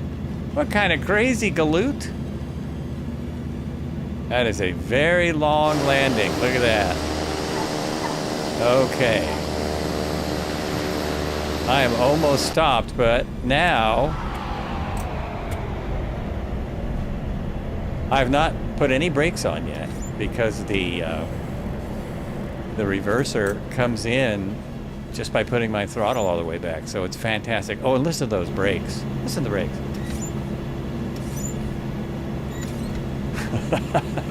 That's my gear, actually. That is the sound of my pedals. And it's funny because my actual pedals squeak, but this squeak sound is louder than the pedals that I use. I love it. I'll just park on the side of the road here for a moment. I should go over there and get my prop engine fixed, but it'll be fixed from here too. I probably have to shut it down. If I don't shut it down, I think I'm going to create more problems. Well, I'm going to repair it. We're going to repair it and see what happens when I sit here at idle for a moment. So clear engine does nothing. Repair starter, the starter doesn't have any problems. Clean filters doesn't make any difference. No difference. Engine repair is the only thing I can do. And it says, are you sure? Well, of course I'm sure. Why wouldn't I be sure? Yes, I'm sure. 100%. Okay, I'm going to leave that open so I kind of see what it's like when I jump back in from taking our minute off. You go to the next thing. The next musical interlude. The service I use for music changed its interface, like so many things. Zoom changed its interface yesterday. Now this service changed, so I got lost and I couldn't find anything. So lovely. Much appreciated. Epidemic Sound. Have a great stream today, senor. Make sure you stay warm. I'm trying. I'm actually in, I can show you what I'm wearing to stay warm. There we go. We're in that. We got a nice jacket to stay warm. And, you know, I magically popped out of my aircraft. So wonderful that you can do that. See you in a minute.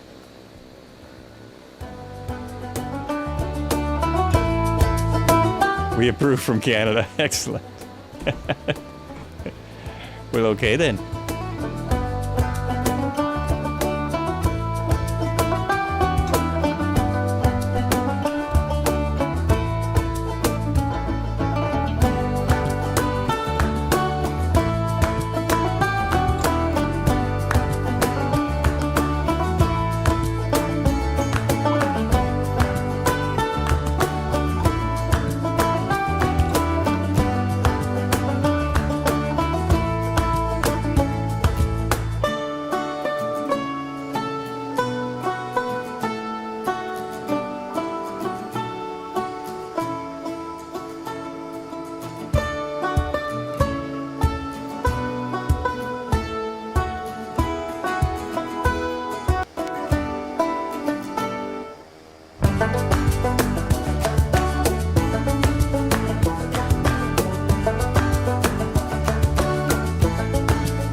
Here we go.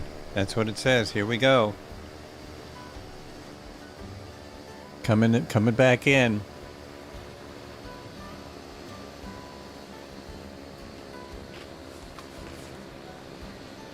Finishing me snack. I'm gonna stay on that.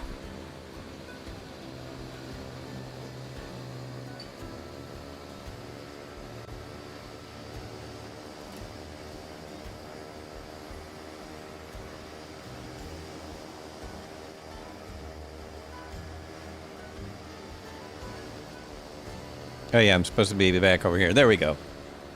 1 second.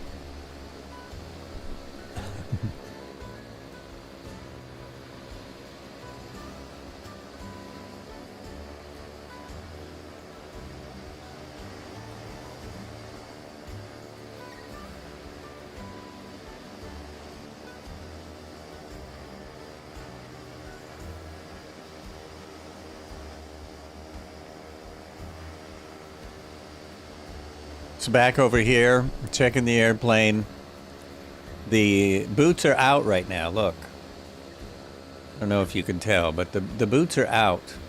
That's what those ridges are. I almost walked into the propeller, which I guess doesn't matter. I guess it doesn't care. The sim doesn't even care about me.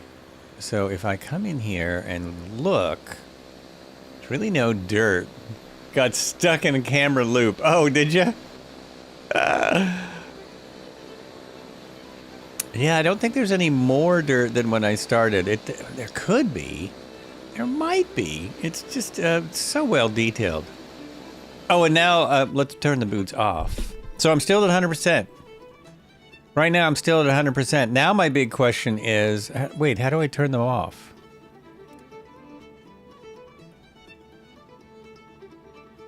Interesting. Now my question is, if I need the particle separator for takeoff. Yeah, the boots seem to be out. Now they seem to be out, like I stuck them out and they're not going back in.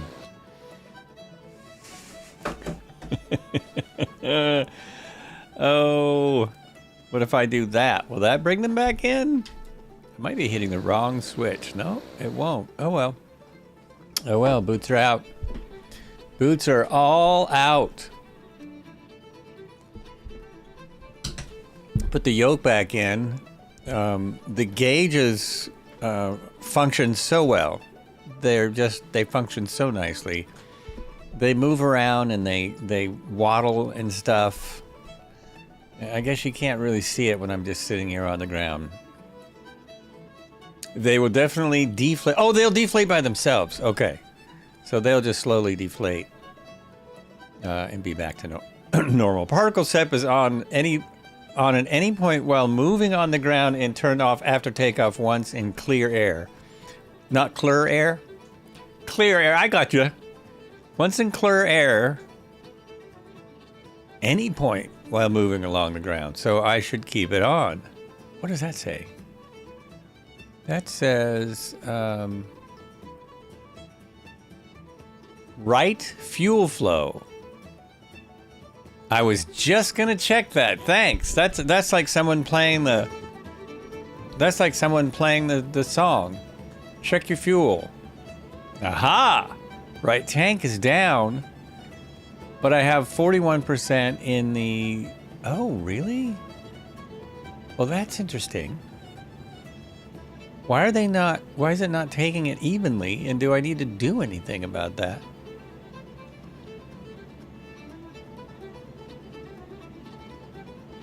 There's no, you don't switch tanks anywhere, do you? Wait, let's go up here. Oxygen, haven't used that. There's my fan.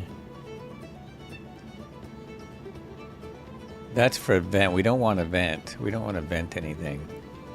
I think on this plane, the vertical ridges are inflated, looks like horizontal ridges.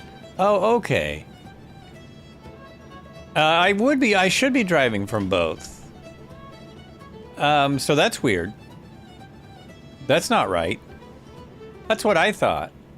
Something is amiss. I'm only getting fuel from one tank. Strange.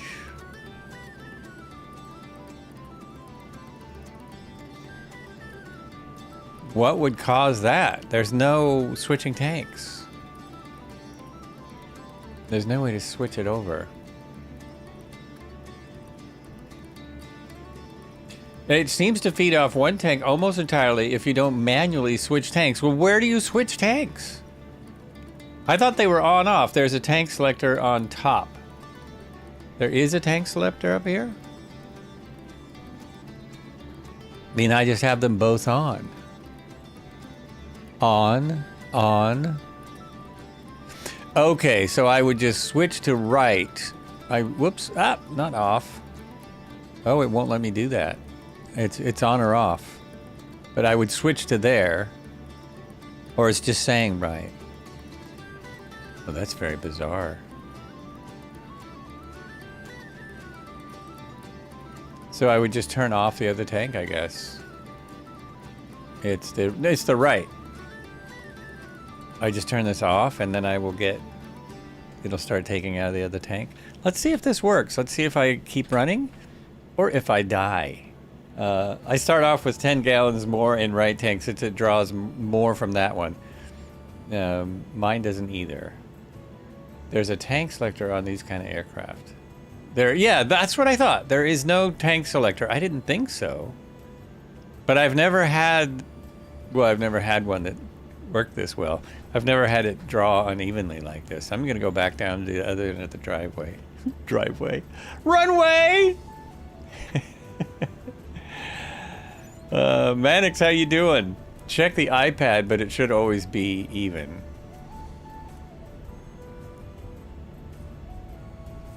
Well, I'm going to see if I can even it out. Because now... Yeah, maybe there's something different here. Aircraft. Checklist. Back. Flight performance. Mass. Fuel. Yeah, see the right is down to 24% and the left is, 24 gallons and the left is 69 gallons. A total of 92 gallons.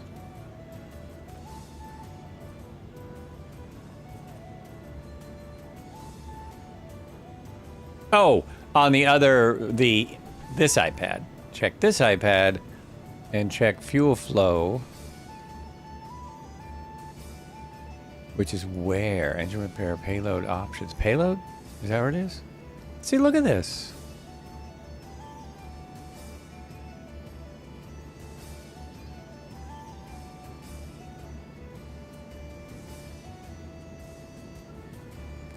Where do I check fuel flow? That's interesting. Options. Engine. At least my engine is good again.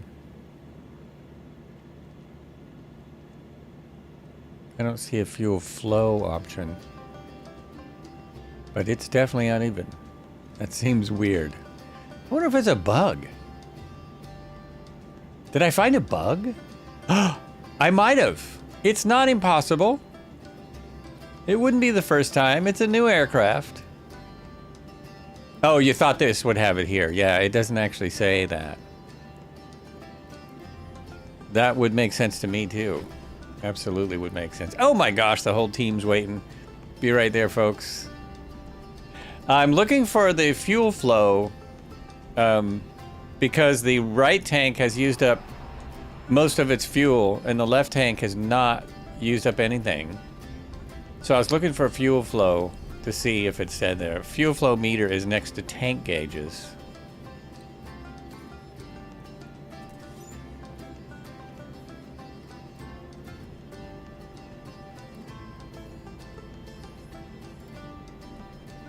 And will it show the flow for the different tanks? Oh, there we go, right there.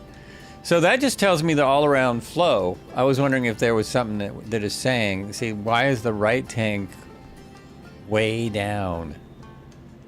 And the left tank not. Well, I've turned the right tank off, so we're on the left tank for now, and hopefully it won't die. I'm hoping it will not die. Oh, that's the particle separator. Right there, because I have it on. Your pilot model is also sitting on top of the plane. Is it really? Yes, it's there. If there's a disbalance, you turn off. Okay, so I did the right thing. Instincts were correct. That route is wrong. No one has even put it in yet today. Let me correct that. We have 2 more stops on our thingy. 2 more stops on our flight. That's what it's called, a flight. No, not there. Go there. I don't need the METAR right now. I'll have it in here in just 1 second. And all will be phantasmic. We are currently at this Charlie Yankee Quebec Hotel. Charlie Yankee Quebec Hotel. Quebec because we're in Canada.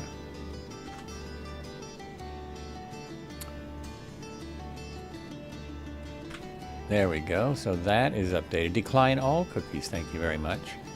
No cookies. I'm trying to lose weight.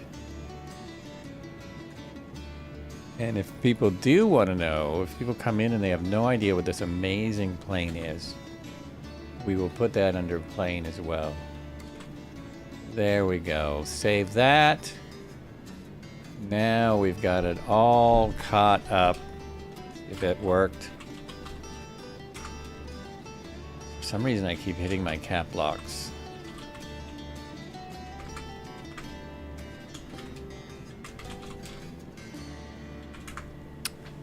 Is that correct? Now I'm looking at the plan going, really? We're stopping that many times? Yeah, 2 more stops, dude. 2 more stops. Waypoint 4, waypoint 5. Sierra, Foxtrot, Yankee, Sierra, and then Sierra, Foxtrot, Alpha 4. Those are our 2 stops coming up. We're right by Watson Lake.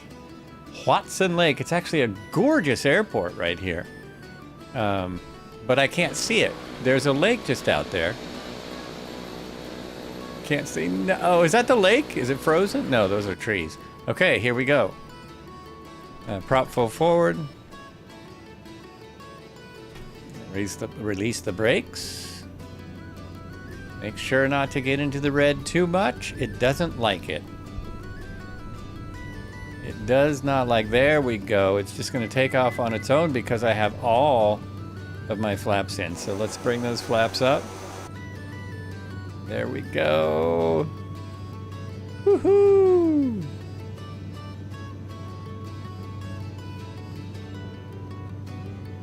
And if I remember correctly, which I don't, I'm going the wrong way, right? Yeah, I gotta turn around. Turning around. And so far, so good. Pull the prop back.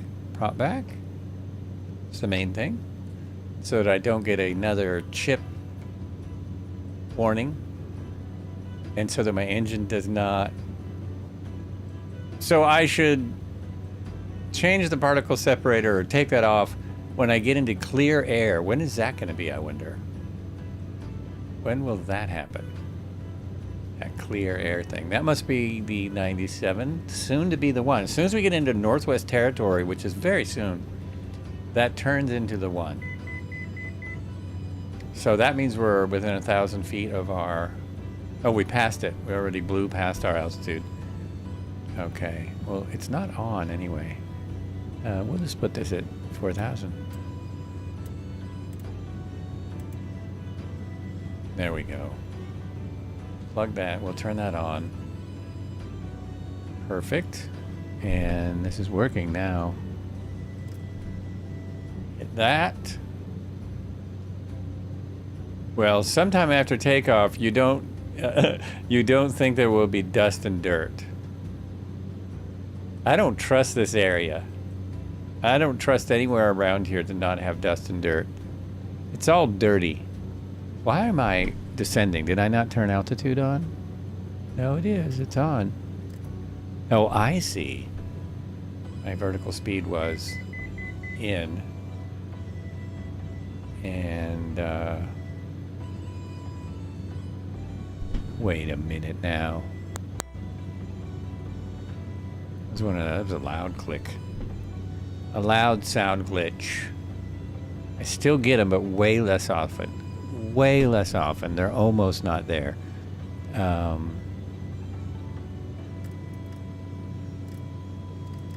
That's how I do it. That's it right there. Okay. Now I recall, it just took me an entire half a flight. Okay, we're back. We're past the halfway point. Now it's getting nice out here. So I should level off at 4,300. We should level off. There we go.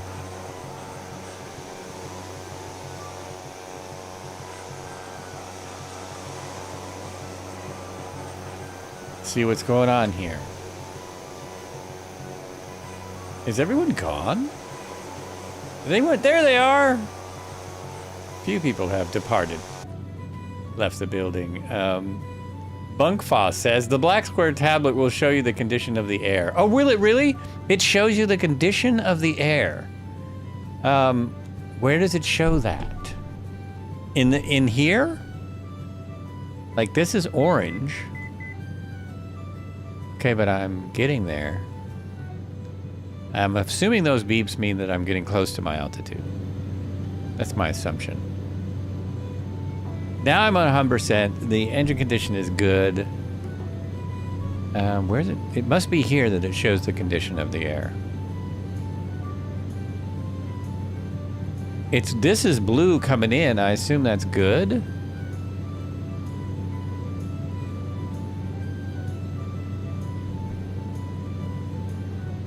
I think so. Just before the intake, it says FOD.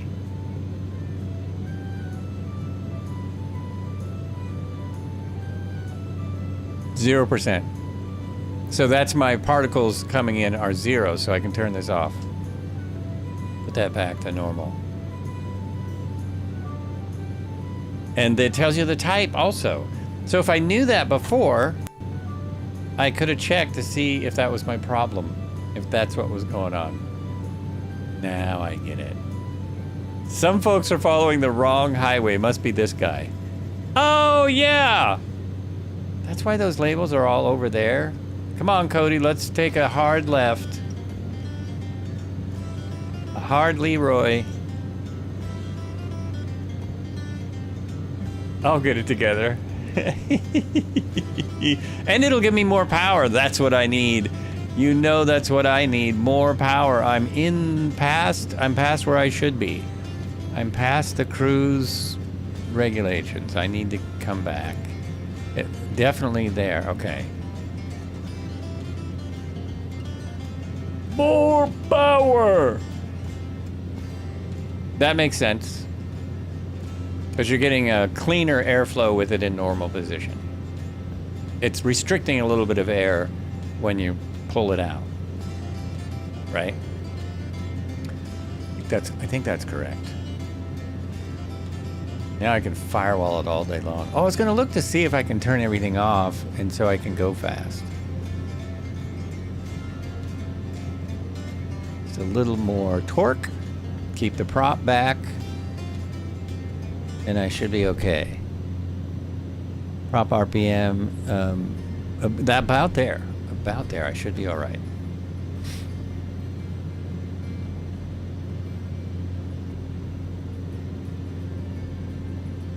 That's interesting. It went past its altitude assignment, and now it's coming back to it. It should level off.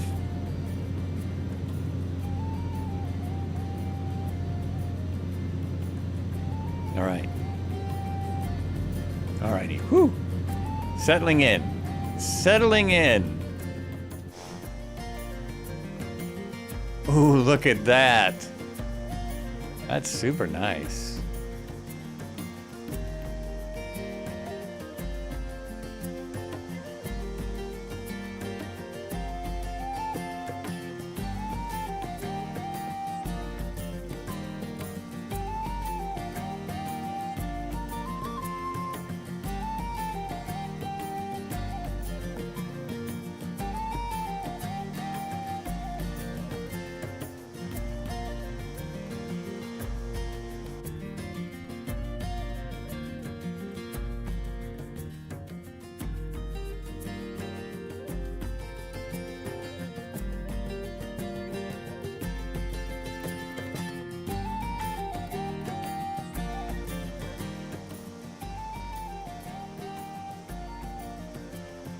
The engine is a 675 shaft horsepower, 496 kilowatt Pratt & Whitney PT6A 114A. There have been many upgrades since this engine.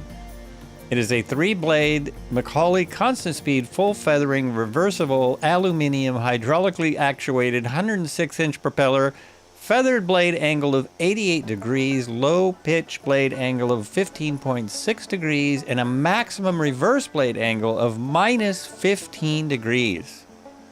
Talked about the fuels a moment ago. Total capacity 335.6 US gallons. Total capacity each tank 167.8 US gallons. Total usable 332.0 gallons. And what am I reading about? I'm reading about the aircraft specification. So this is the one for the basic one. There's also one, oh, this is a cargo pod, but so the cargo pod maximum cruise is 174, normal is 172, economy is 149. So what are we doing about now? Is that, it is a Hawaii, I think it's Hawaii. It's a Hawaiian livery. Hawaii is having a really hard time. Mike Coffee 10, thank you so much for the sub. I'm getting coffee soon.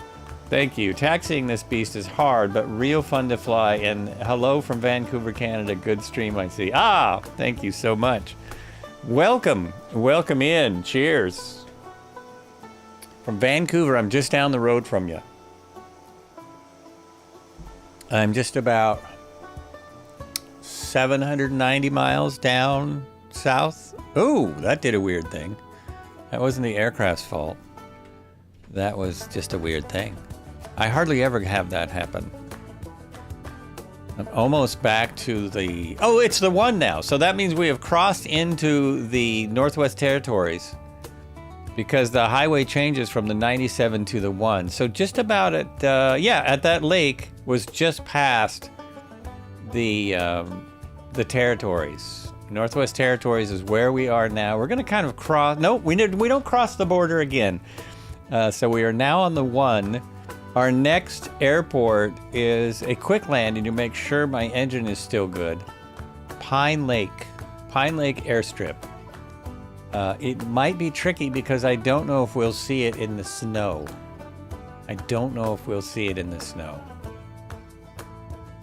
That'll be interesting.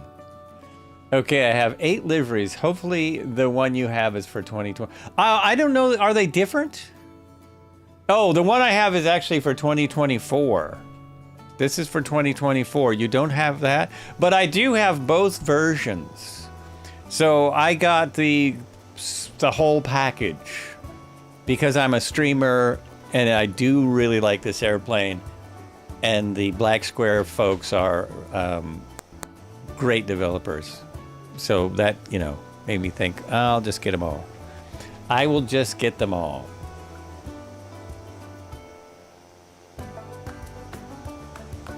Oh, there's a weird rock out there in the middle of nowhere. It's a rock jetting into space. I wonder if that's the sim or if it really looks like that.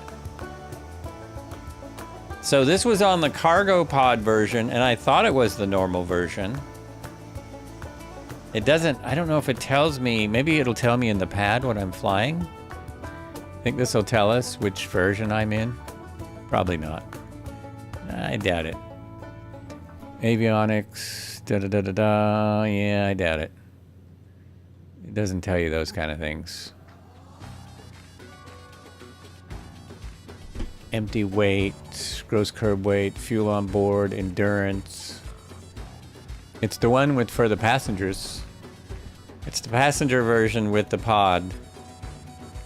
Oh, I thought I could click down there. Oh, I didn't know you could do that. Be darned. There we go. And we go back here. You can look around. Love the doors. Absolutely love it.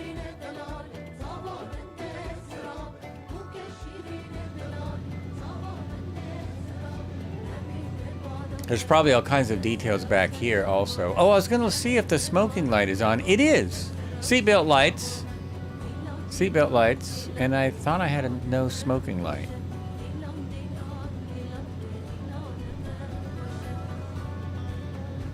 Maybe it's just next to it. It might be just next to the seatbelt light. Let's go back up here, and then let's go back a little ways. Oh yeah, it's right there. Very nice. Very nice.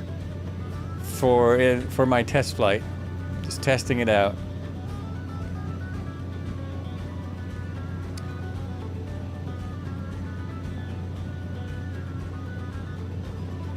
Did you look at both Mike's Coffee? It's Mike Coffee 10. Did you look at the pod version? Because the liveries are different for the cargo pod and the regular non-cargo. They have different liveries. So there's a lot in here. How is my temperature now? 69 degrees still holding. Keeping us warm. Why did you do that? Why did you just drop 300 feet? That's kind of strange. It's gaining and losing altitude. Wild. So it's good that that beep warns you that if your autopilot's not that close.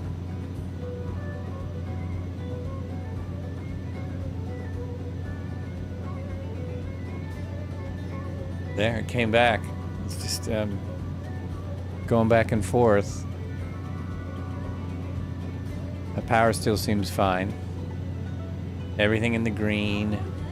I really gotta watch myself because, oh yes, I'm still off. I'm supposed to be way over there. Let's go to high-speed cruise. Oh, I should be there actually. I don't have much else to take me to high-speed cruise. Not much power left. Starting to think some of the weather updating in the... Starting to think some of that is the weather... Oh! Yeah, I bet I was thinking the same thing. That my altimeter is probably changing. Altimeter setting is probably changing. And I'm not resetting it as I go along. Yeah, sudden jumps. Right. That makes sense.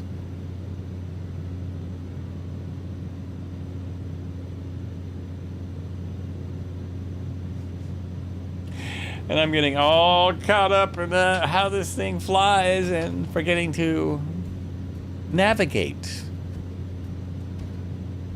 It's time for another engine check. All these are green. This is all green.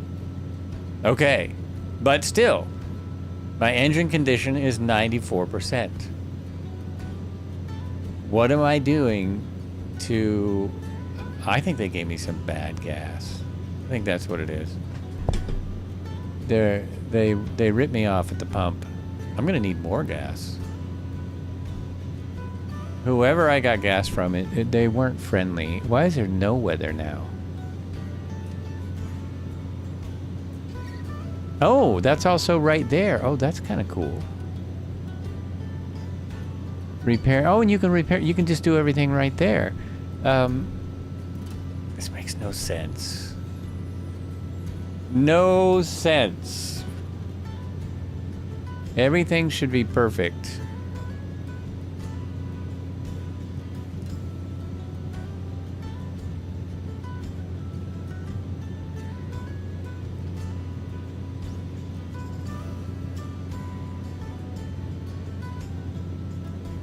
The road goes around that hill, doesn't it? That's what that's about. We'll follow the road. Go around this.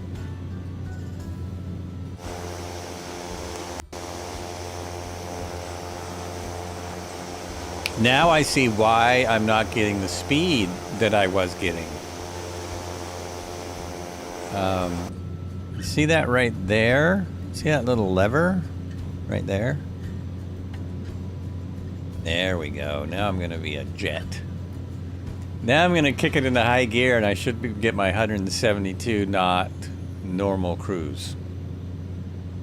I don't want to break it, so I'm not gonna go for the 175 knot full cruise. That's weird. Can't find it. Oh, that is weird. That is very strange. I got a different livery than that. Makes no. That's weird. There's only one place to get the aircraft.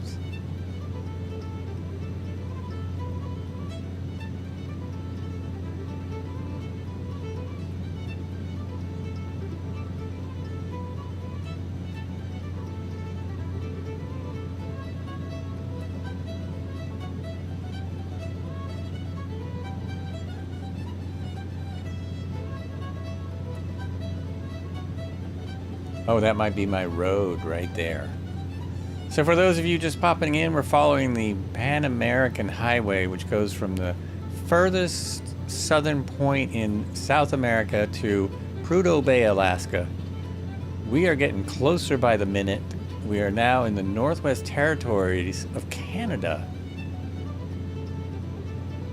And that's where we'll be stopping in a couple of airports. That's where we'll be hanging out for until the next Pan American flight. This is Sunday. We're doing the Sunday cruise. Tuesdays we do helicopters. And Thursdays we're doing the Thursday Thunder, which can be warplanes. It hasn't been jets in a while because I keep doing this area. All different things.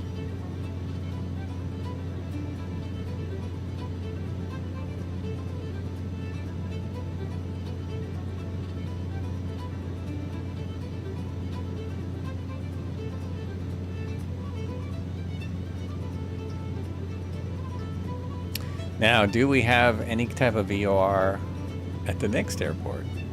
I don't believe we do. No, we don't. Not a thing. We could have been flying outbound from the last airport.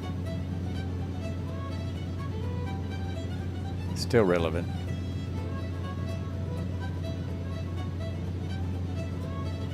If I charted it right, if I charted a course, it would work. That would get me there.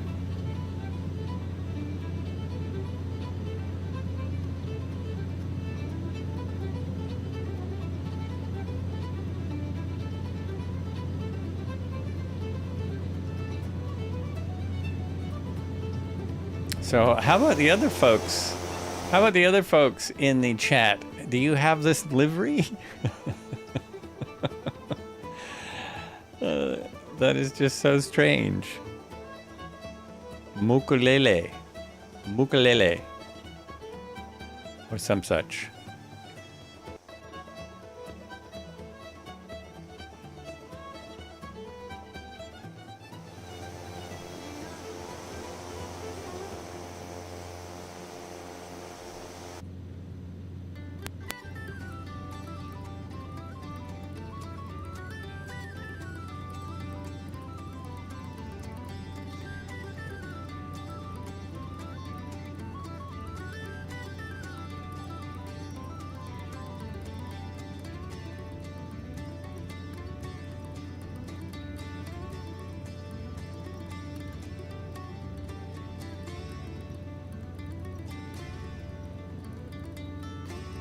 You think, yeah, passenger and passenger pod have that one. I'm in passenger pod. You've got it, okay. Folks over here on the Twitch have it. But it is very strange.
About 19 miles to Charlie Foxtrot Yankee Sierra. 19 miles.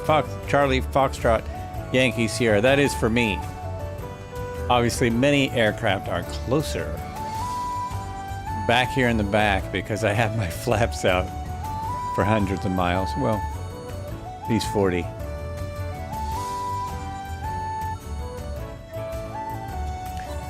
Stick around. We might have to try some nutty stuff. We just might have to try some nutty stuff as we continue.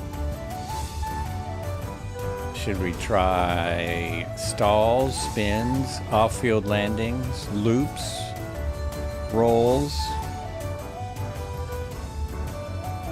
What else? Hammerheads.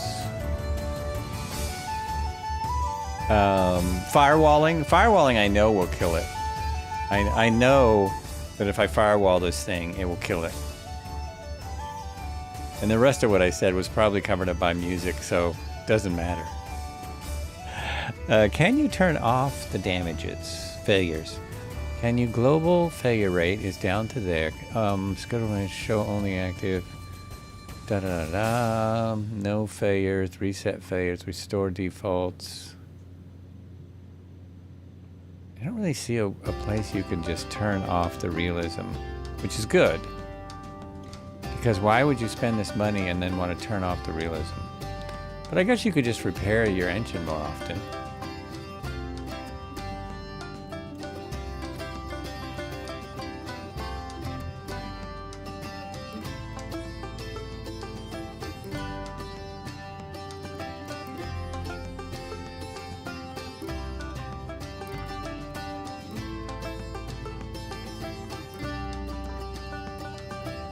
Oh, I'm probably not getting the high-speed cruise because I'm not in an altitude where it's taking full potential of the turboprop engine.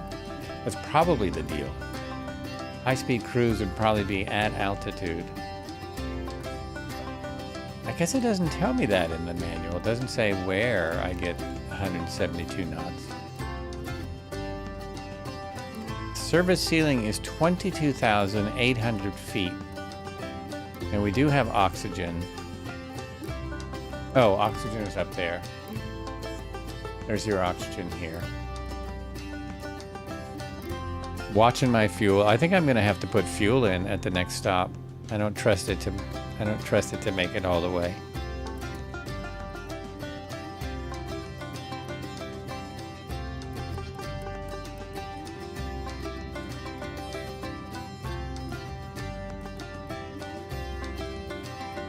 Instrument equipment list.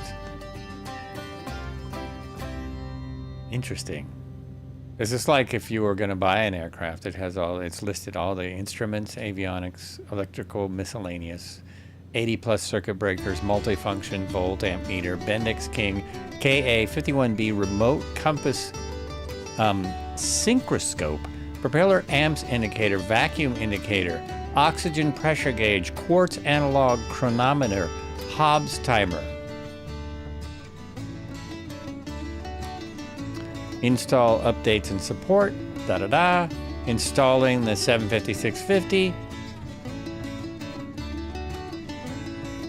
Installing the working title 530, 430, the TDS, etc. Installing the Falcon 71 KLN 90B. Assessing the accessing the aircraft. To access, click on the world map, open aircraft selection menu by clicking on the aircraft thumbnail in the top left. Use the search feature or scroll through the available aircraft to find the Caravan Professional Series by Black Square.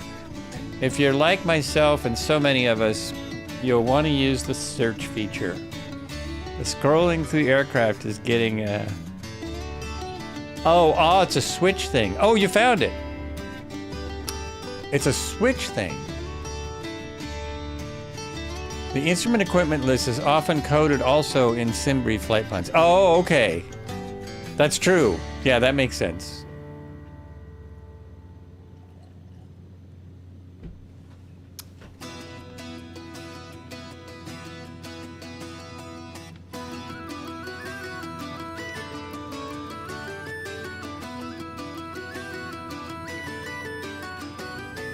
Still, everything is green. Green, green, green. All good. I should be within 10 miles of my next stop. It's coming right up. I have runway 01 and 19. 01 and 19, I have a 5-knot crosswind. It's better on 19. 19 is going to be better. I don't know that I'm going to see this airport. I don't know that I'm going to see it.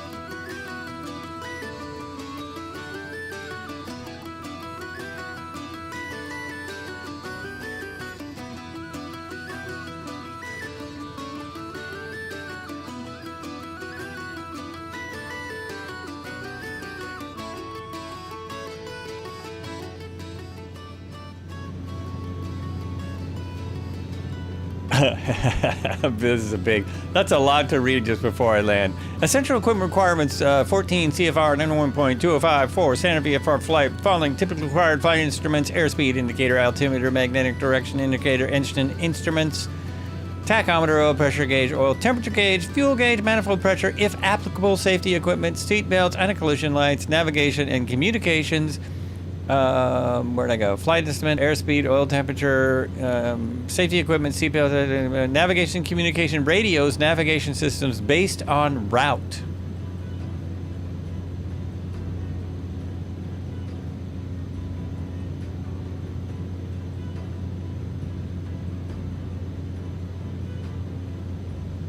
Let's see if this is still the same here as far as my wind. I'm a little low, 6 knots now. Oh, 6 knots favoring 19. Now, heavily favoring. It's part of the package.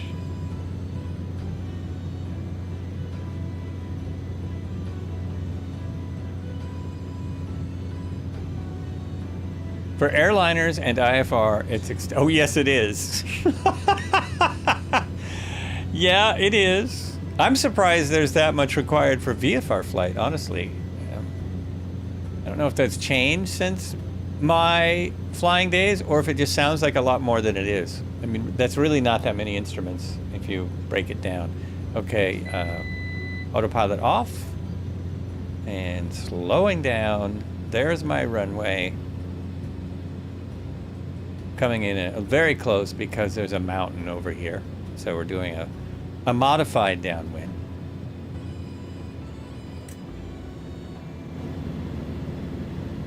There we go. Some flaps. Where is it? It's right there. Okay. Let's give it a minute to slow down.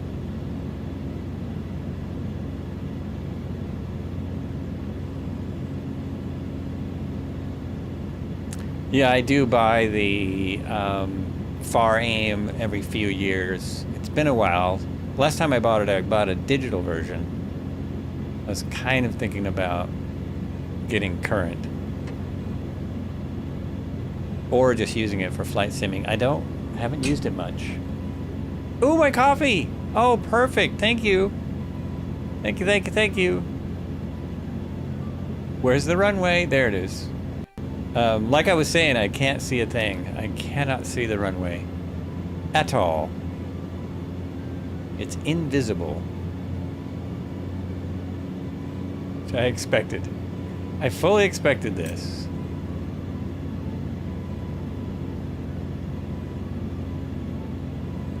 It's covered with snow.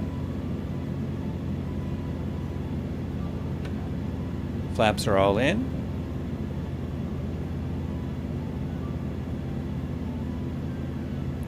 I think the runway starts out there a ways.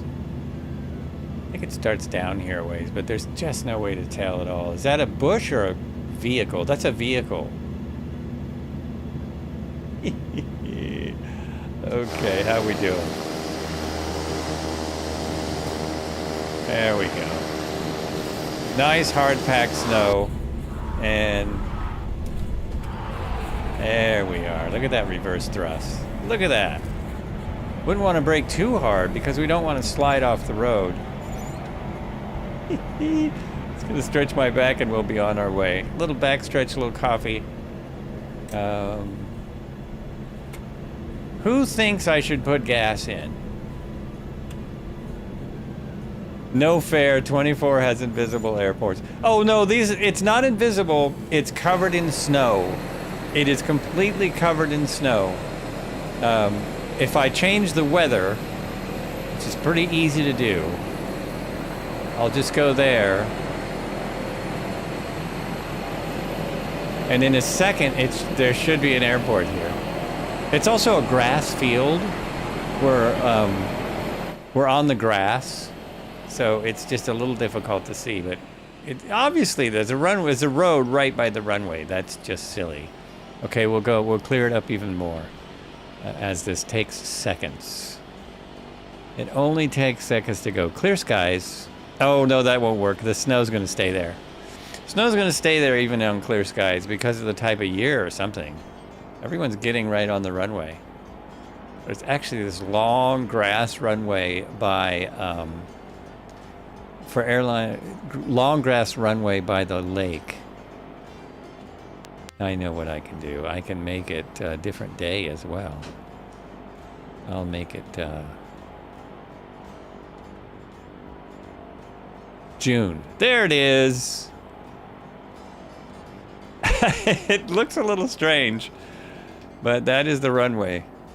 Any moment, it'll probably jump in there a little better. Nope, it's not gonna do it. This would be a great runway for a developer to update. Except nobody flies out here. It's completely in the middle of nowhere. Okay, now what do I want to do? I want to go time and go to real time, which will put us back on the date, and then I want to go to the weather and say real weather, because I was enjoying it. Live weather, I was really enjoying this. It is nuts. It is nutty. It's crazy. Okay, one sec. Whew.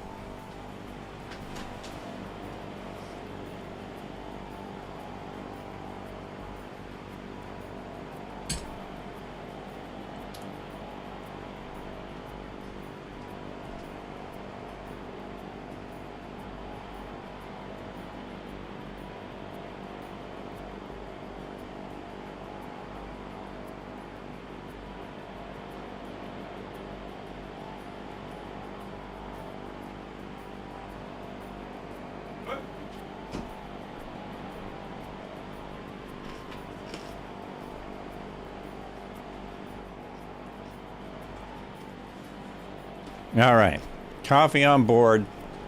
We are all set with Steve, Ogate, Photoman, Speedy Pro, Tail Rotor, Red Heron, Peter Selly, Dubafly, Blah Formula, Punk Foss, Hello Wall, Mannix,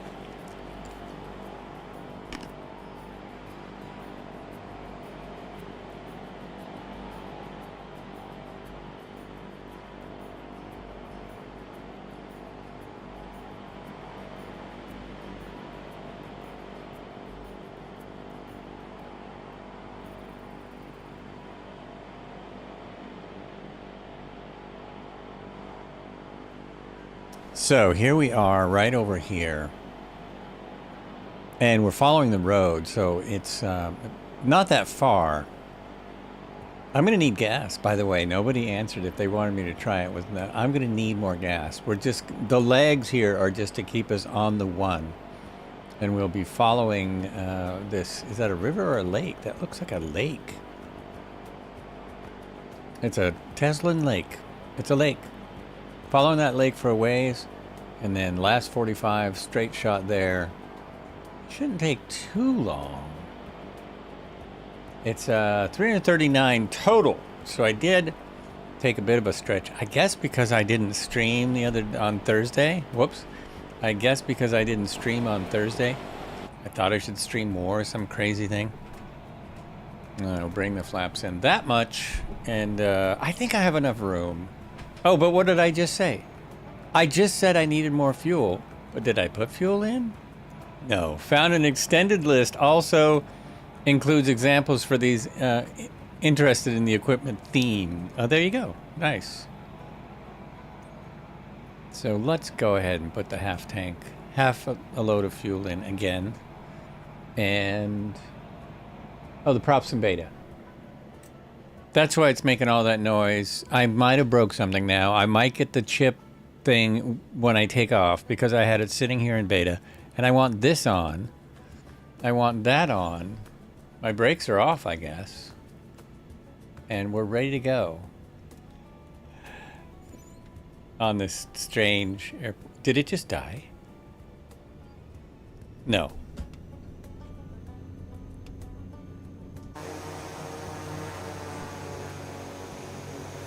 There it is. With props in beta, the generator is also not charging enough. Oh, so I'll drain the battery. Oh, no. Oh, I don't want that. Flaps coming up.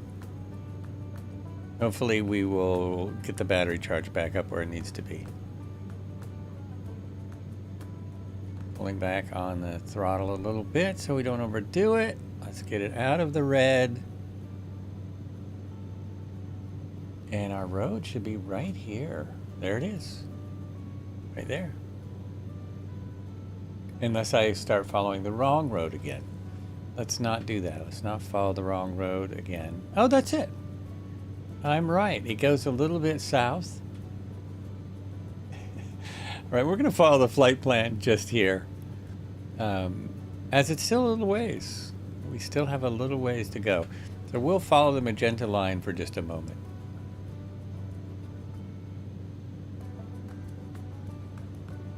There we are. Hey, thank you so much. You taking off? Thanks for hanging out. I appreciate all the help. Always. You'll make a snowman there. Okay. Shouldn't be difficult. That should not be difficult. Oh, I haven't come back off from my unofficial break. Cheers, everyone. Woohoo. We are flying. We're back in the air and on the way. I think we got to go over some mountains in order to stay on my current plan.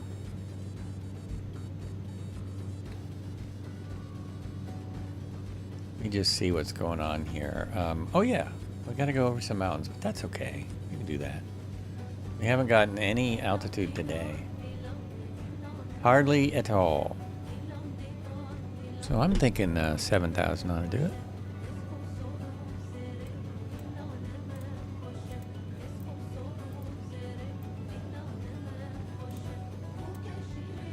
Go to 75.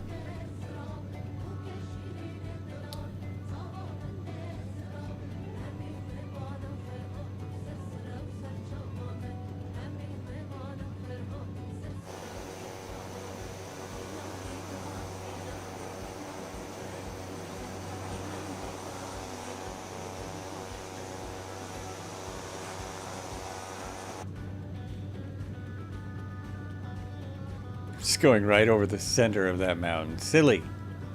That is silliness.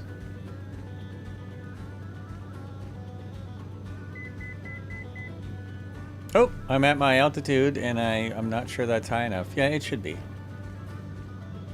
Yeah, that ought to be high enough.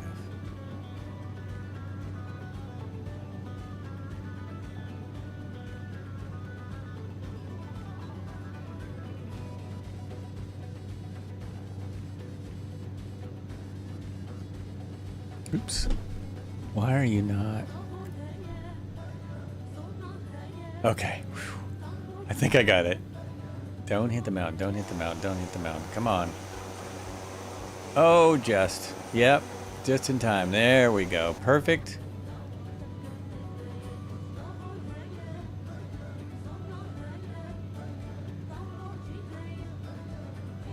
Silly, and guess I'll try flying the Caravan Hawaii.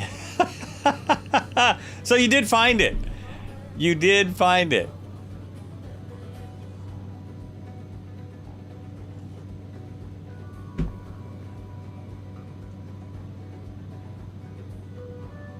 What was I looking for? Oh, nothing.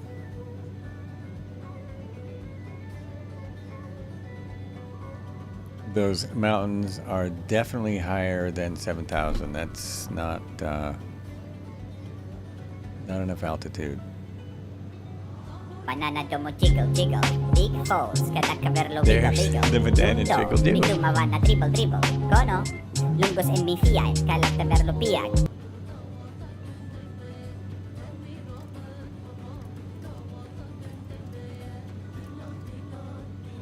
There we go. Weave my way through these mountains here and cut off a little bit of time. A wee bit of time there. Excellent. Excellent. Time to go over here and do a thing over here.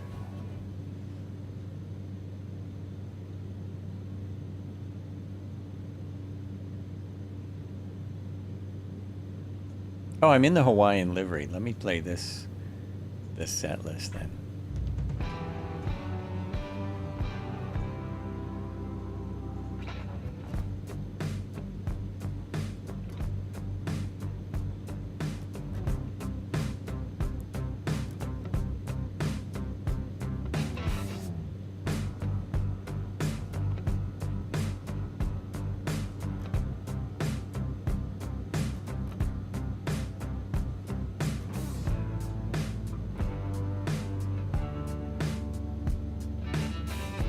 Now I've got the height. I can turn this way and start going where I was thinking of going. There we go.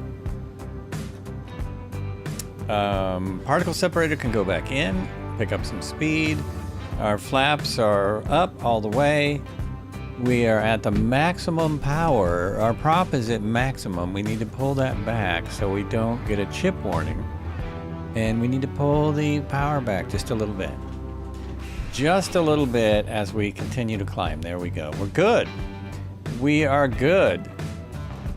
Slowly docked too. Oh, try docking the Caravan at a float plane base in my area and it flipped the plane into the air. Oh no.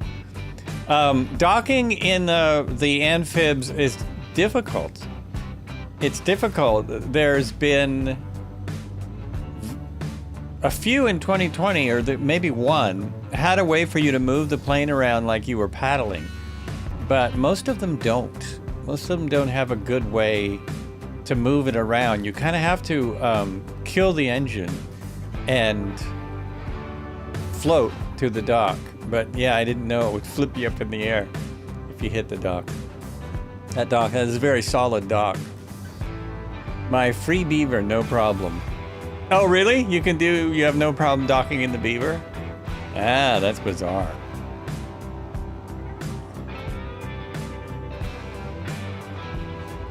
Now, we have some gorgeous weather out here. We're doing 148 in our 500 foot per minute climb. Nearest is Charlie Yankee Sierra, Quebec. Wind is 203 at 11. Southeast Asia server in Flight Sim 2024.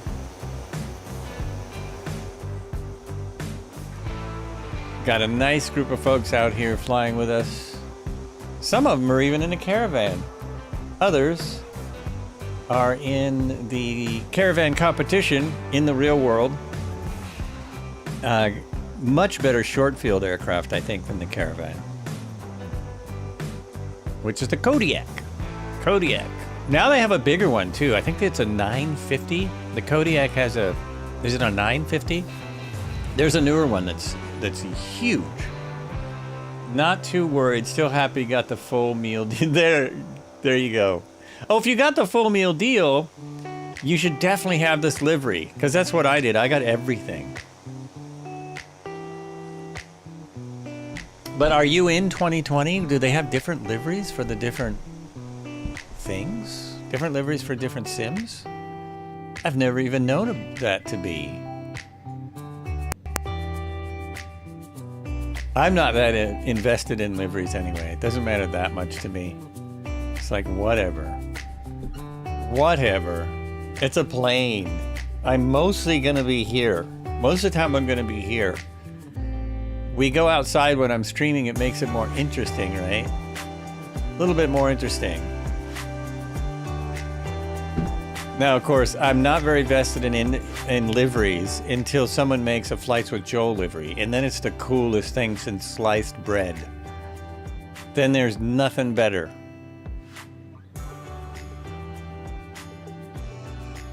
All right, let's stay here. This is plenty high enough. There we go. Plenty of height now. All good. Now we're gonna do some speeding. And we should get some better speed up here. 2024 and 2020, same liveries, and like, especially yeah. And like, especially the area harbor air. The amphib is really amazing. I just thought I would start in kind of the basic aircraft. The amphibian is really like awesome. Awesome looking plane.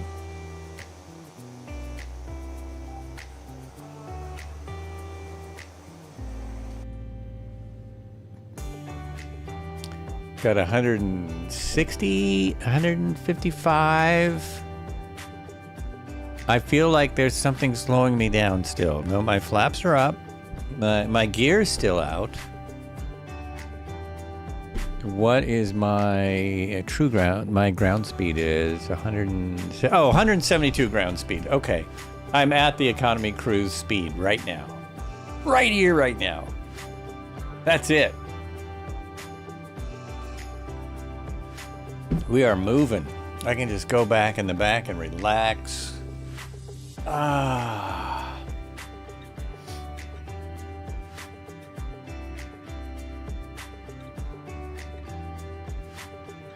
Some rivers everywhere, mountains and rivers, and we haven't seen any moose out here or anything.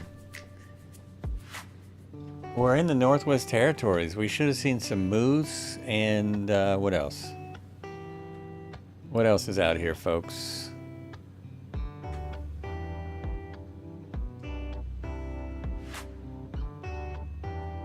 Airplanes. There's lots of aircraft. Not like we'd see anything from up here. This is lovely. This is super nice. Oh, bears. That's true. Probably lots of bears, and this is, they've got grizzly bears here too, right? You don't have to wait till you get to Alaska. And there's got to be some grizzlies around this area. Or as we say around here, the bears.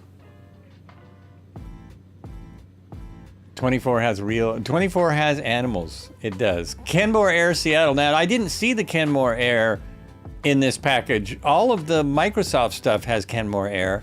So I was a little surprised because Kenmore Air uses these. I think they also use the Kodiak.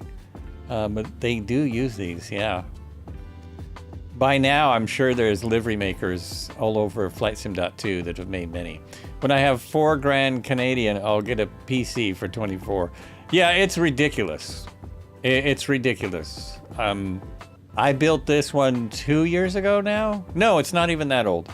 I bought this because it was on sale as a refurb. This was a refurb, and I got a pretty good amount of computer for less than I could build it for. So, but I don't want to buy another one. And I don't, yeah, it's just gotten crazy. Crazy! Although, when I switched to 24, I gotta tell you, I was running a 1080 Ti, and it was fine. It was fine. You can set things in 24 on medium, and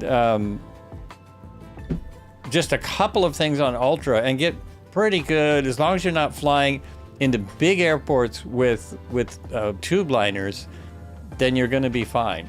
It's when you start flying with very complicated aircraft into photogrammetry that you start getting a hit. But yeah, I was good.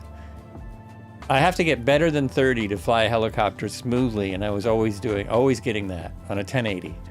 So don't be sure, and you can even try it. I don't know if you've tried it, but it's free to try. For a complete system back in the day, I have a 2060. Don't think, oh yes, it could. I disagree. Anyone else here on chat think a 2060 can run 2024? Boy, that's a lot of numbers. Can a 2060 run 2024? because they've really optimized 2024.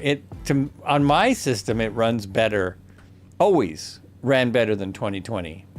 I was so shocked when usually when the new sim comes out, I put it on my computer and it's a slideshow.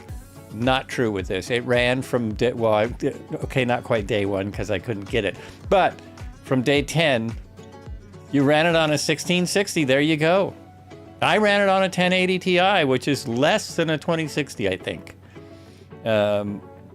It really doesn't take more horsepower than 2020. You have to tune it like I did. 2020 has to be tuned too. It takes a little tuning, but the more horsepower you get, the more eye candy you get. That's basically what it is. You get a lot more eye candy. But I'm fairly certain you can still charge it. Try it, the Steam version for free. Is that still true? Now you may have to, you have to cut back on the graphics, but a lot of graphics, it doesn't even, it don't matter that much. I'm on medium. I'm just about everything. I'm kind of a medium guy anyway, but I can't say I'm medium age anymore. Medium height, medium build. Caucasian. Every time there's a crime committed in my city, they describe me to a T.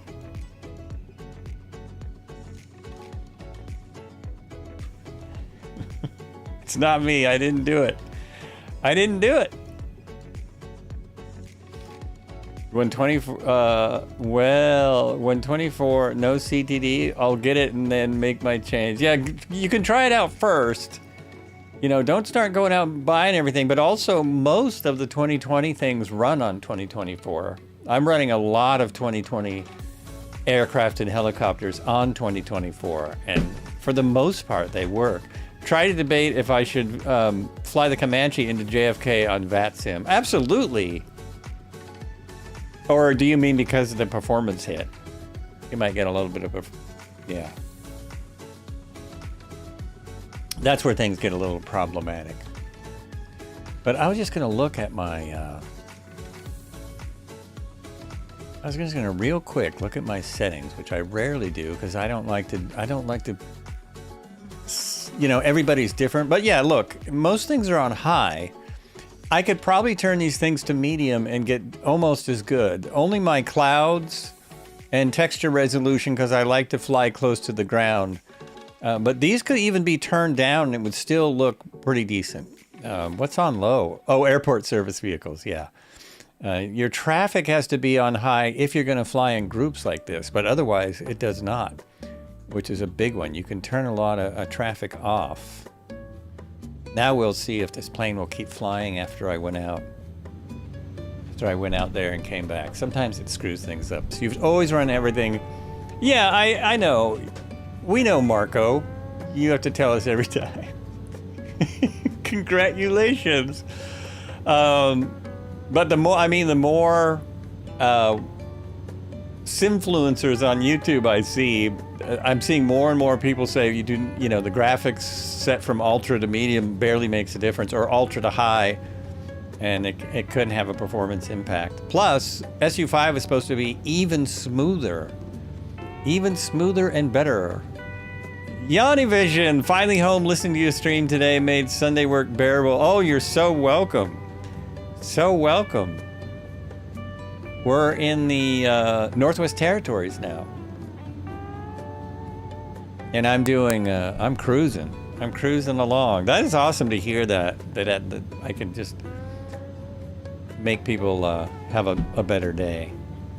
And if I'm never not streaming, you can always turn on the podcast and listen to one of the 118 episodes, soon to be 118.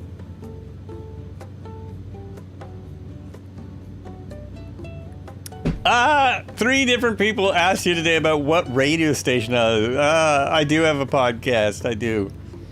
And I've had it for years now, and I've got I just recorded my 119th. I think I just recorded my 119th podcast, which was really fun. Great author from Cincinnati, Ohio. But yeah, check it out. You'll love it.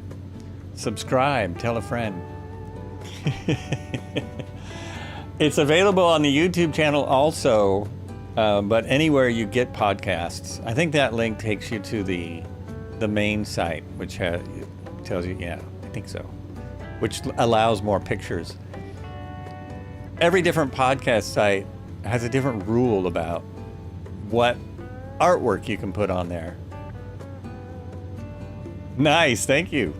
Thank you, dude. That is awesome. Perhaps the autumn or winter and MSN makes us go Windows 11. You know, I watch a lot of, not a lot, I watch a couple of people, like 3 different computer builders who tell you ways to that you can stay with Windows 10. Because Windows 11 is being, I don't know. People here don't seem to mind. A lot of people I fly with are on Windows 11. They're not having a problem, but I see problems with it. It's like Windows 7, where you have to tear out a bunch of stuff to make it work. That's what I've seen. October 2026. We'll see. We'll see. Because they told us that before, and then you could, I'm already, because I fly the simulator and it's all streamed, I'm already on I already have a Microsoft account. So there was a thing where if you have a Microsoft account, you just click a button and you can stay on 10. And basically, I mean, it's not like it's secure, but you'll still get support. Something like that. Oh, there's a nice mountain.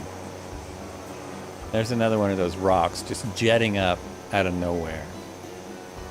Jetting up out of nowhere.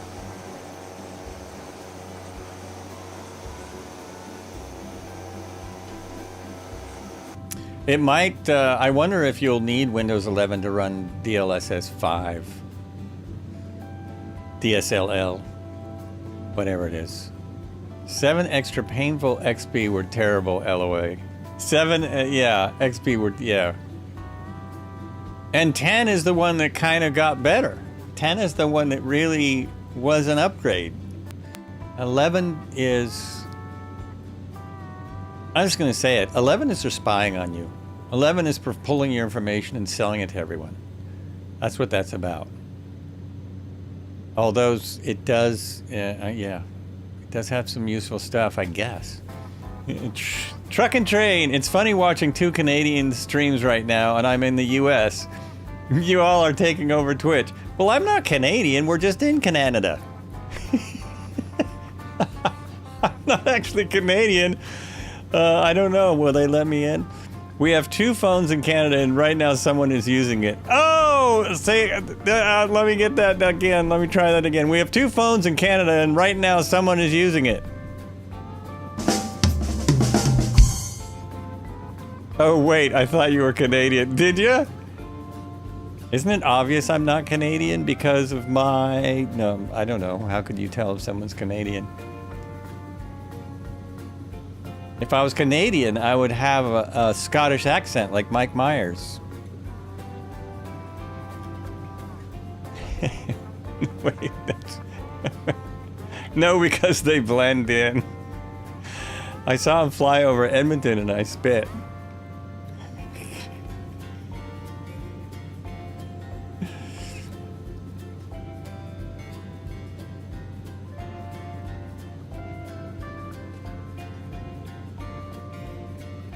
I've had to downgrade. I've gotten some upgrades with 10 that's broken some things. So that's why I don't like 11. It breaks, especially sound things. It broke my Go XLR. It's still broken, but it works better. I got it to not screw up all the time, just sometimes. You're from Edmonton.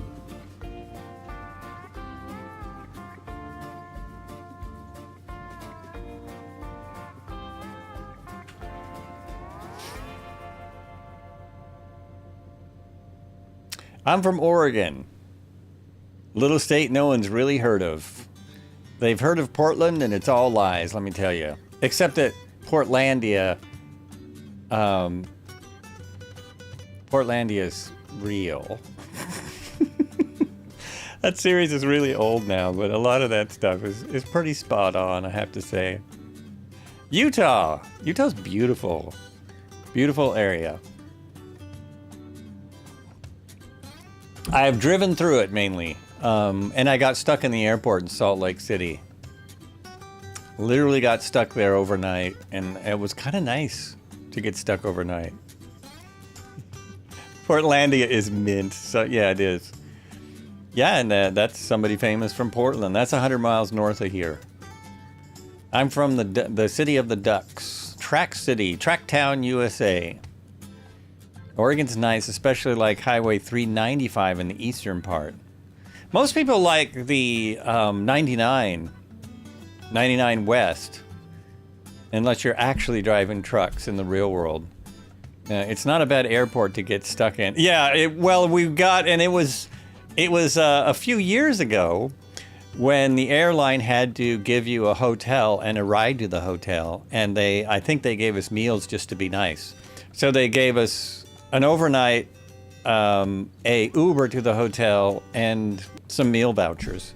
So we didn't have to sleep at Salt Lake City, and it's under like a constant construction. Isn't it like a full-time construction job? Like it'll never ending, because we had to take a bus out to the plane. I've never done that before. I think that was Salt Lake City.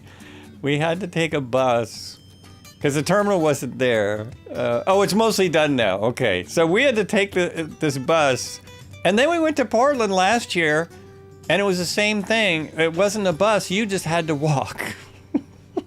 It was a flight from Portland to Eugene, and we had to walk like a ways, like a mile, kind of outside the terminals. And it was freezing and raining. It was funny.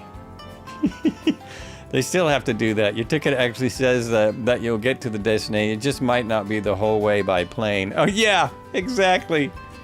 That's how the trains work here. That's how our trains work for sure. Had you visited the Badlands of the Columbia River? The Badlands of the Columbia River? What part is the Badlands? Like east of Hood River? I guess I don't know what the Badlands of the Columbia River is. I've seen most of the Columbia River that's in Oregon, and I have relatives in Tri-Cities, Washington. So I've driven like down to Dallas and then crossed over. Is that the Badlands? That's like Amtrak when they break down. Yeah, they did that for my wife. They used to, and just going 100 miles, they would say, no, you got to take a bus the rest of the way. Oregon, yeah, been there, but still have to stay and visit Portland. In Portlandia, great TV show. We'll watch it again. Canadians don't say rough, we say roof.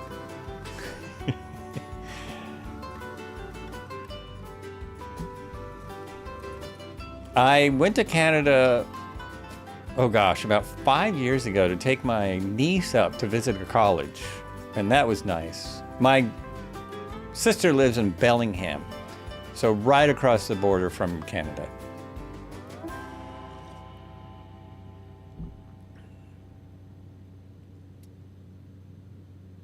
Yeah, 1 year. This has been years ago now, but my younger sister was going to take a train with her, with my niece, with her daughter, from here to Bellingham.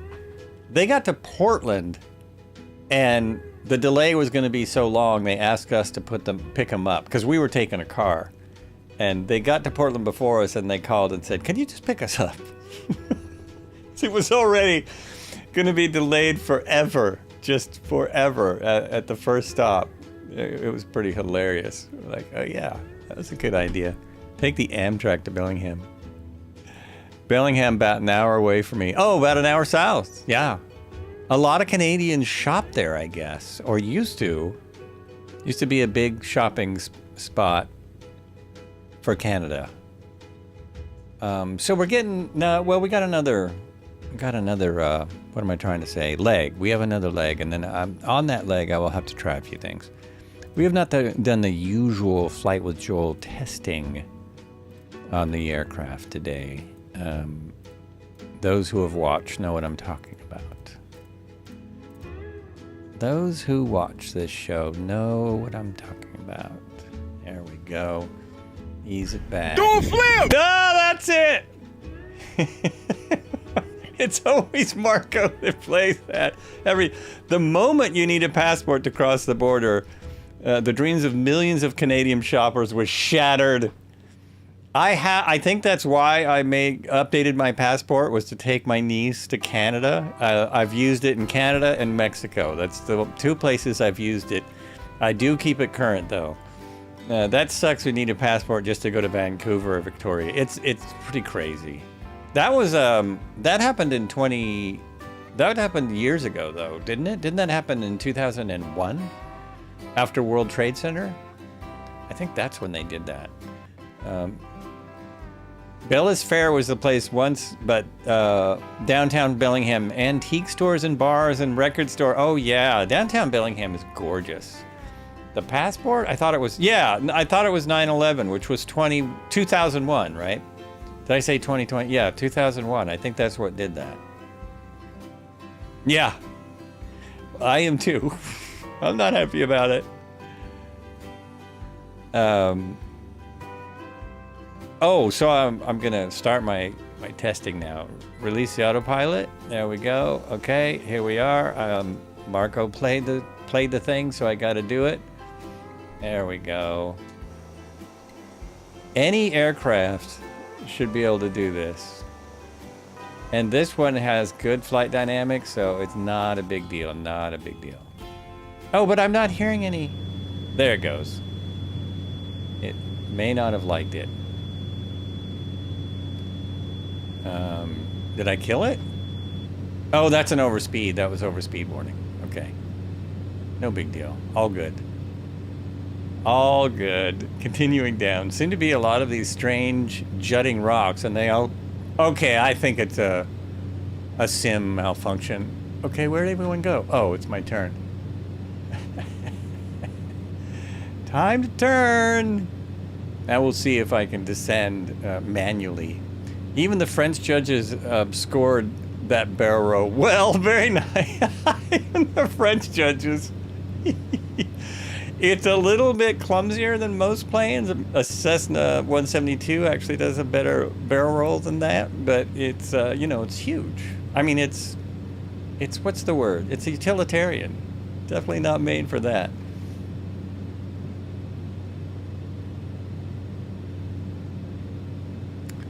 We're in an area of the sim where they just figured no one's going to go, right? They just figured, well, no one's going to go up here. We don't need to do much work on it. It doesn't matter what we do. Where did I set my... I set it for 38. Is that even going to be realistic? That's going to be too low, isn't it? Okay. We'll put it to 48. And turn it back on as soon as we get that set that, turn the autopilot back on, and hit oh.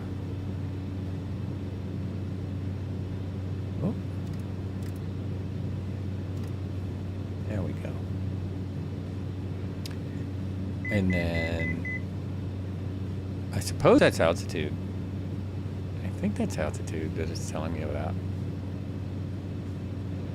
In the near future, we'll all be experiencing this in full VR bubble that orients your body and everything, and you're going to do that without putting the seatbelt sign on, and we're going to be very upset. Yeah, it's going to be like that. I always forget the name of that show. Oh my gosh. That's the scary show about the future. There's a lot of VR. There's a lot of episodes about when they go into imaginary worlds. So why are you beeping? Do you want me to turn alt off? Yeah, that's the altitude alert. Okay, we'll go back up. And it should turn off. It should stop beeping. There we go. How many years do you suppose before that? You know, that's really hard to tell. Realistically, I think maybe 10. I think 10 for sure.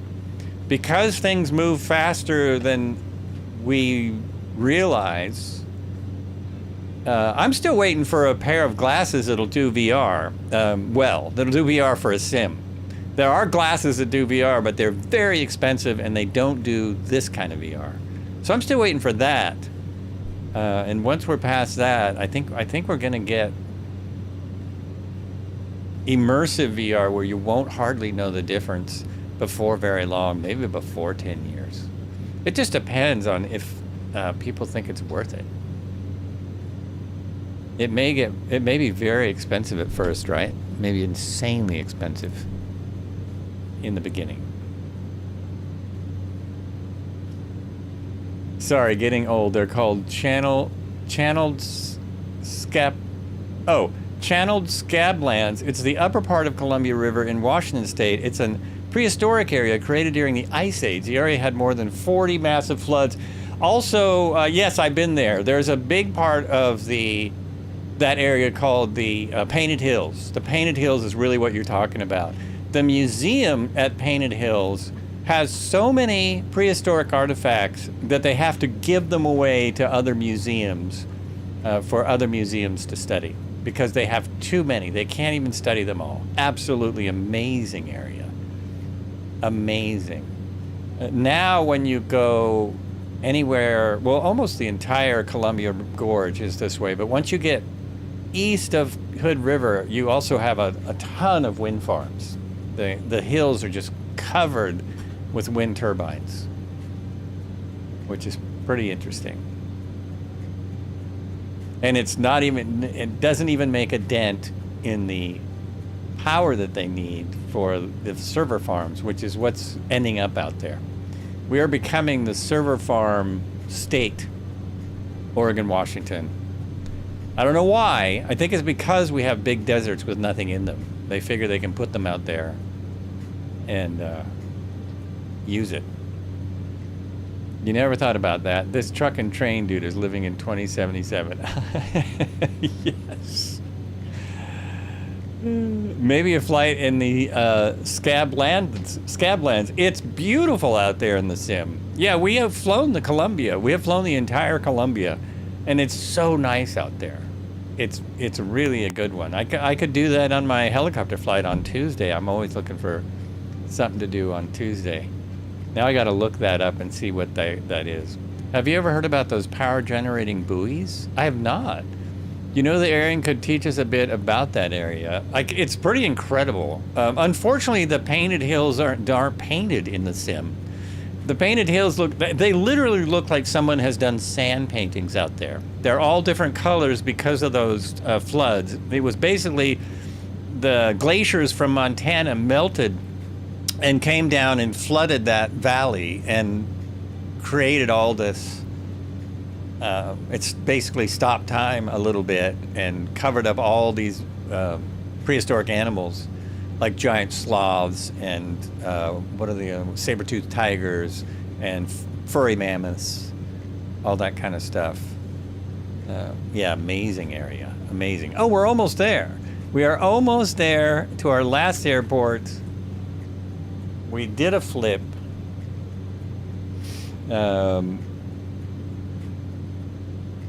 Oh, Fairhaven. Yeah, Fairhaven.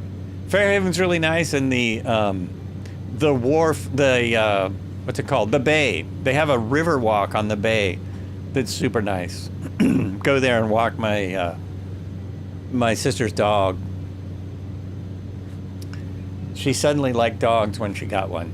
She's lived her whole life without dogs, and they fostered this boxer. She fostered a boxer, and that dog became theirs very quickly. Hey, thank you so much for the follow. Appreciate it. Welcome in. Cheers. Welcome to the Canadian Flight Simmer from Oregon. I'm just going to go with it now. I'm just going to tell everyone I'm from Canada. We'll just roll with that. No one's going to know.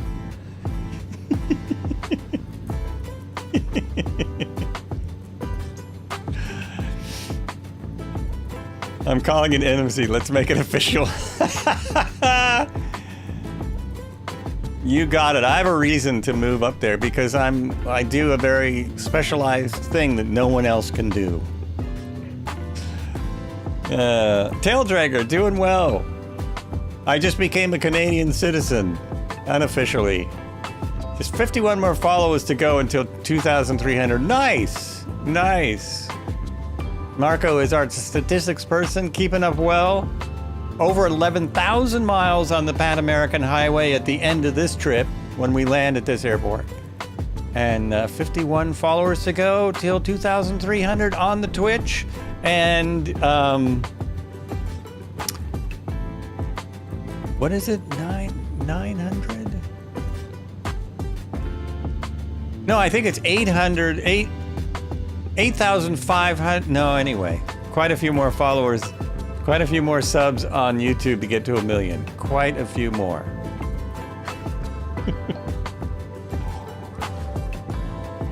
My Twitch followers outdid my YouTube subscribers pretty quickly. Pretty quickly. YouTube is a hard one. Hard. Yeah, Canadian, eh? I am now. One person mistake me for Canadian, and I'm just rolling with it. I do post shorts, and they do nothing. At least in my world, it's a myth. Either I mean, they get more views, but they don't get any subs. One or two of them did when they really took off, but most of them don't. Okay, wow, these fighting words there, eh?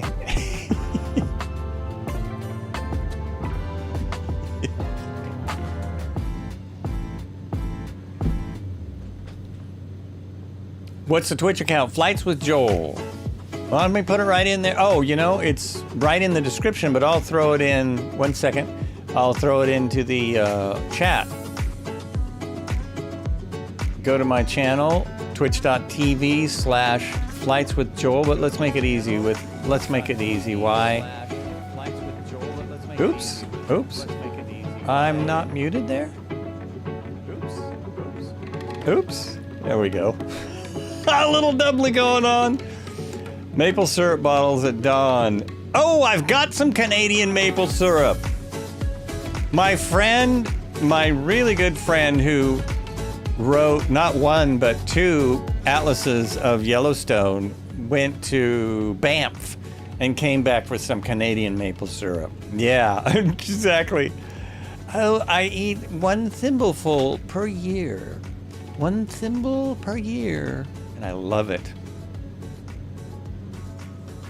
Why didn't that come out? Did I not push send on the on that chat message for my Twitch? I didn't hit that. There we go. There we go. That is the wrong thing. That's entirely the wrong thing. Sorry about that. At flights with no, that is not it. Thank you for following, Tail Dragger. Appreciate it. How did I not get the right thing copied there? Oh, weird. Reload that. Grab this. Oh, I know what I did. Something really silly. I did something really silly, and I'm not telling anyone about it. There is the Twitch channel. Jump on over. You found it anyway, but if anyone else wants to find it, it's now in the chat. And come on over and follow. Although it's just as good to sub on YouTube. Once I get to 1 million subs, I will then have more than 999,000 subs.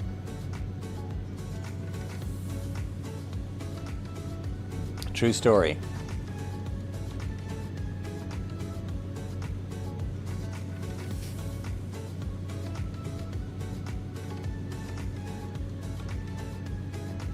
So far, so good. Let's see how my engine's doing. We're close to the end. Engine is now at 92%. So just flying it seems to wear it out. Just flying along. But it's not gone back to 32%. I think maybe the particle separator was the key, because I took off in snow with that thing in the normal position. Maybe that's what did it. Maybe that's what broke it. I don't know. It's crazy. Crazy. But it's doing much better now. I'm gonna... Thursday, the Kodiak is not out Thursday. It's out Friday. Oh, and Friday is our anniversary. So I won't be streaming Friday, but I never do. So anyway, it's the same with a mobile battery with time. Oh, okay.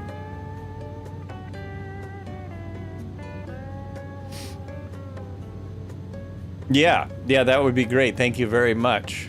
Appreciate that. Although there, it's not a follow, it's a sub, right? Can you follow on YouTube? I think you can only subscribe, which is weird because if you subscribe on Twitch, that means you have to pay. But if you subscribe on YouTube, it just means you're following. Confusing.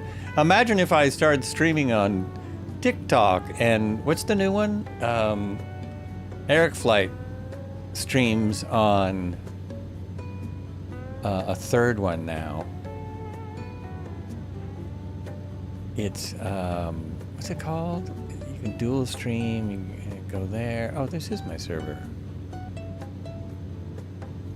There's my server under promo, self promotion. Kick. Kick is a third one. Kick, that's the one. I'm not ready to start yet another adventure on another streaming service. Same with Kick, weird, yeah. Yeah, boy, whoo. That would be even more promotion. So that must be the airport just up there. That must be it. That is it, and I have a 6-knot wind favoring the runway that I'm heading towards. I'm right on the highway. And the runway is 09 and let's go there. This map doesn't work as well in the tablet. I'll just look on my real map. So if it's 09, then it is 24. 24 with a crosswind of 6 knots. We should be fine. We have a oh, this is the tricky one. 2,841 feet. Now, I should be able to land in 500 feet, really. I don't know what the landing stats are. The landing stats in the manual are a lot longer than that, but I'm not sure what that's about. Okay, we'll turn this off. Now, how do I completely turn it off so it doesn't warn me all the time? Okay. Oh, well.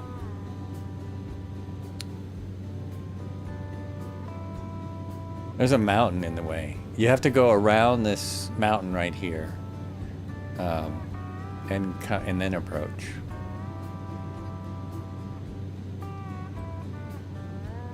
There we go. Everything's good. Landing lights have been on the whole time. Power is on. Particle separator can stay in. Or do you turn on the particle separator for landing also? I do not know. I don't know. I've discovered so much about this aircraft. I might fly it Thursday in amphibious form, because most of the places we go on this route, there's rivers or something. Rivers or something in the way. You on Kick, Yanni Vision? Are you on the Kick?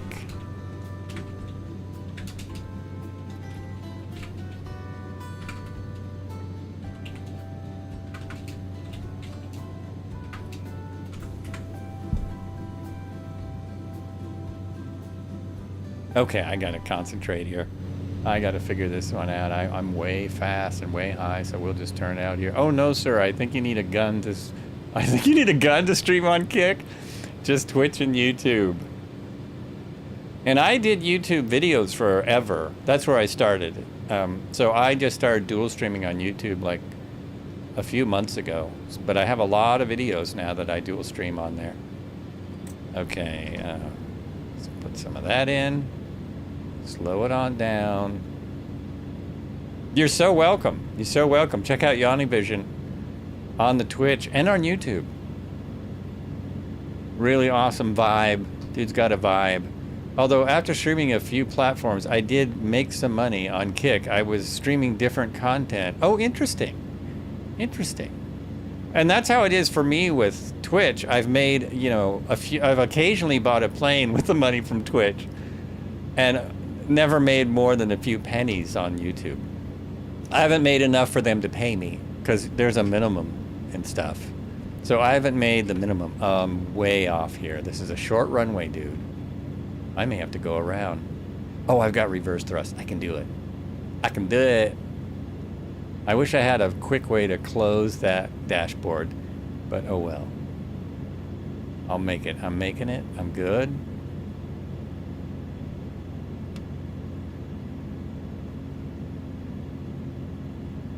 Oh yeah, we're fine. Just gonna float for a minute. Uh-oh. Uh-oh. Come on. Come on. Come on. Okay. There it is. Oh, yes. No worries. No worries. This is what I love about 2024 is that these runways, this is just a normal 2024. Oh, tail rotor jumps right over me. This is just a normal 2024 runway, not upgraded. Just what they give you with the sim, besides the fact that you have trees and stuff. It's just awesome. Awesome stuff. It's hard not to put it in beta again. And I know that's hard on the aircraft, so try not to. There we go. Now, can I back up? Will it back up in beta?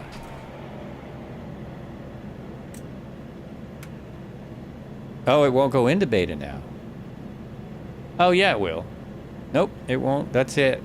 It's full. It won't back up. Interesting. If you get the correct OBS, or you can stream to all three. Well, actually, I don't even. It's I use an app in my OBS called AITUM Multistream. AITUM Multistream. AITUM. So it's like a plugin. Whoops. It's like a plugin that I use for the streams. Well, I'm just gonna turn off on the runway then. Oopsie. And they have a full streaming suite, but I'm just using the plugin to do dual streaming. And the great thing about that plugin is it only uses one stream to put out both streams. So you're not using extra computer to multi-stream, which used to be a thing, I guess. But that's how I am able to multi-stream and still fly. Because I only use one computer, which I know some people say is not the way. So that's off, that's off, that's off. I'll wait to turn that off till I shut down. We're going to shut down and we're going to watch the prop. You should see the Harbor Air float plane pilots back up from the dock like a car, but yeah, they do. And some of the reverse thrust on some of these aircraft will push you right back. It actually should, but it doesn't. Now, I don't know if there's more. Do I have more, or is that it? Oh, I do. There we go.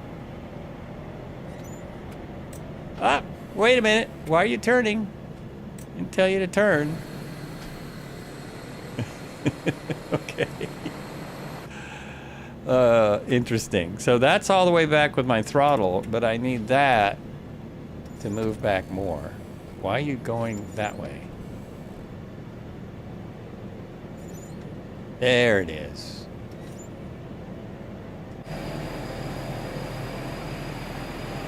There we go. We want to get lined up with the troops.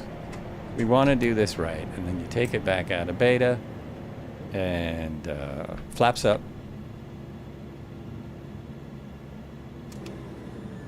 I'm not 100% sure that's the correct shutdown procedure, so read your manual. Do read your manual. It's going to work better on your aircraft than what I'm doing. Off. And that's fine. That's fine. That's fine. That's fine. And we'll turn that off. And we're all good. Oh, yeah. I said I was going to go out here and watch this because It's great animation. They worked on it. Something they worked on. Look at that rusty old pipe. That rusty old exhaust. Oh, and now it's all black. I don't think that was black like that. Maybe I just didn't look close. Fantastic. Super nice, super nice. I'm going to have to play the song in a moment.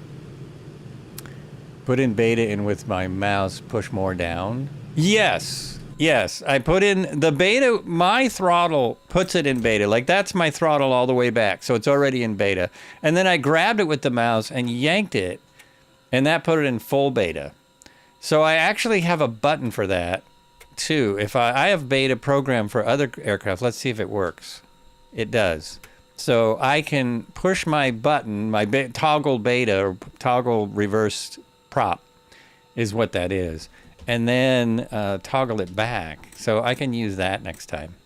But it's great that there is some beta just built into the throttle. It's right there if you and I'm sure that is adjustable if you want to get deep down into it.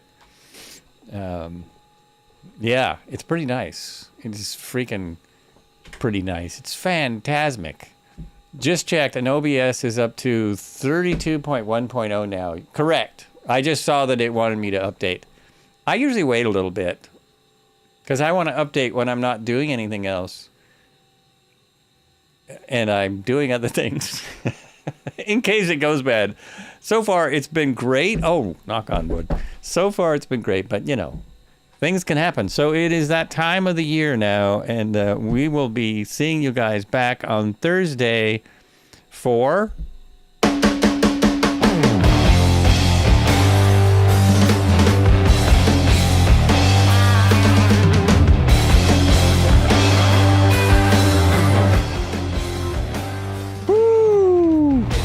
Welcome to Thursday of Thunder. Not time for that yet. Here it is. Okay. Okay. Next update is supposed to have some new neat... Oh, nice. Nice. Nice. I didn't get out, though.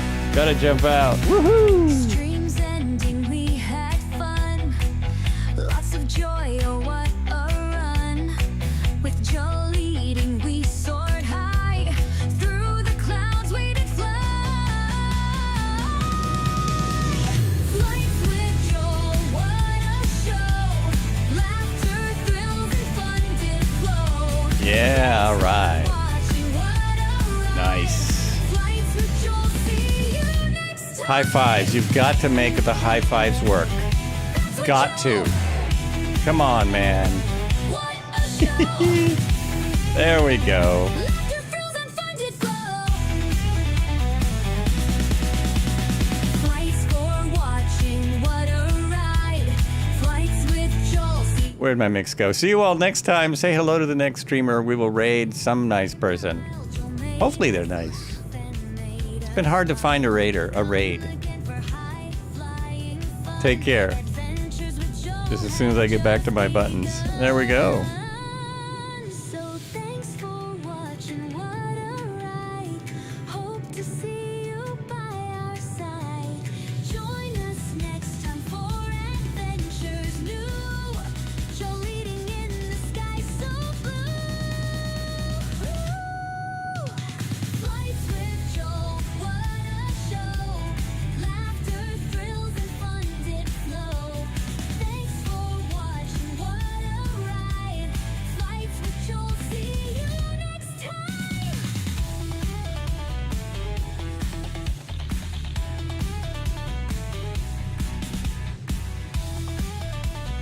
Thanks for watching. See you next time on Flights with Joel. Woo! Dang, can't find anyone.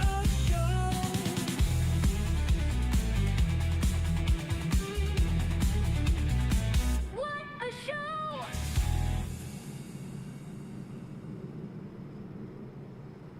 Spy flight. That's a good one. Oh, I have to hit start raid. Say hello to Spy Fight, everyone. Maybe some of you don't know him. He's great.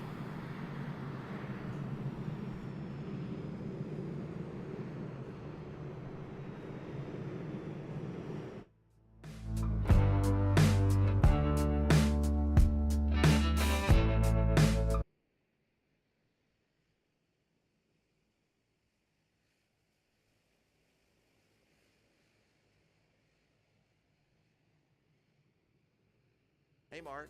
Welcome on board. All right, ready to turn the airplane on? Oh, let's just do a quick check here.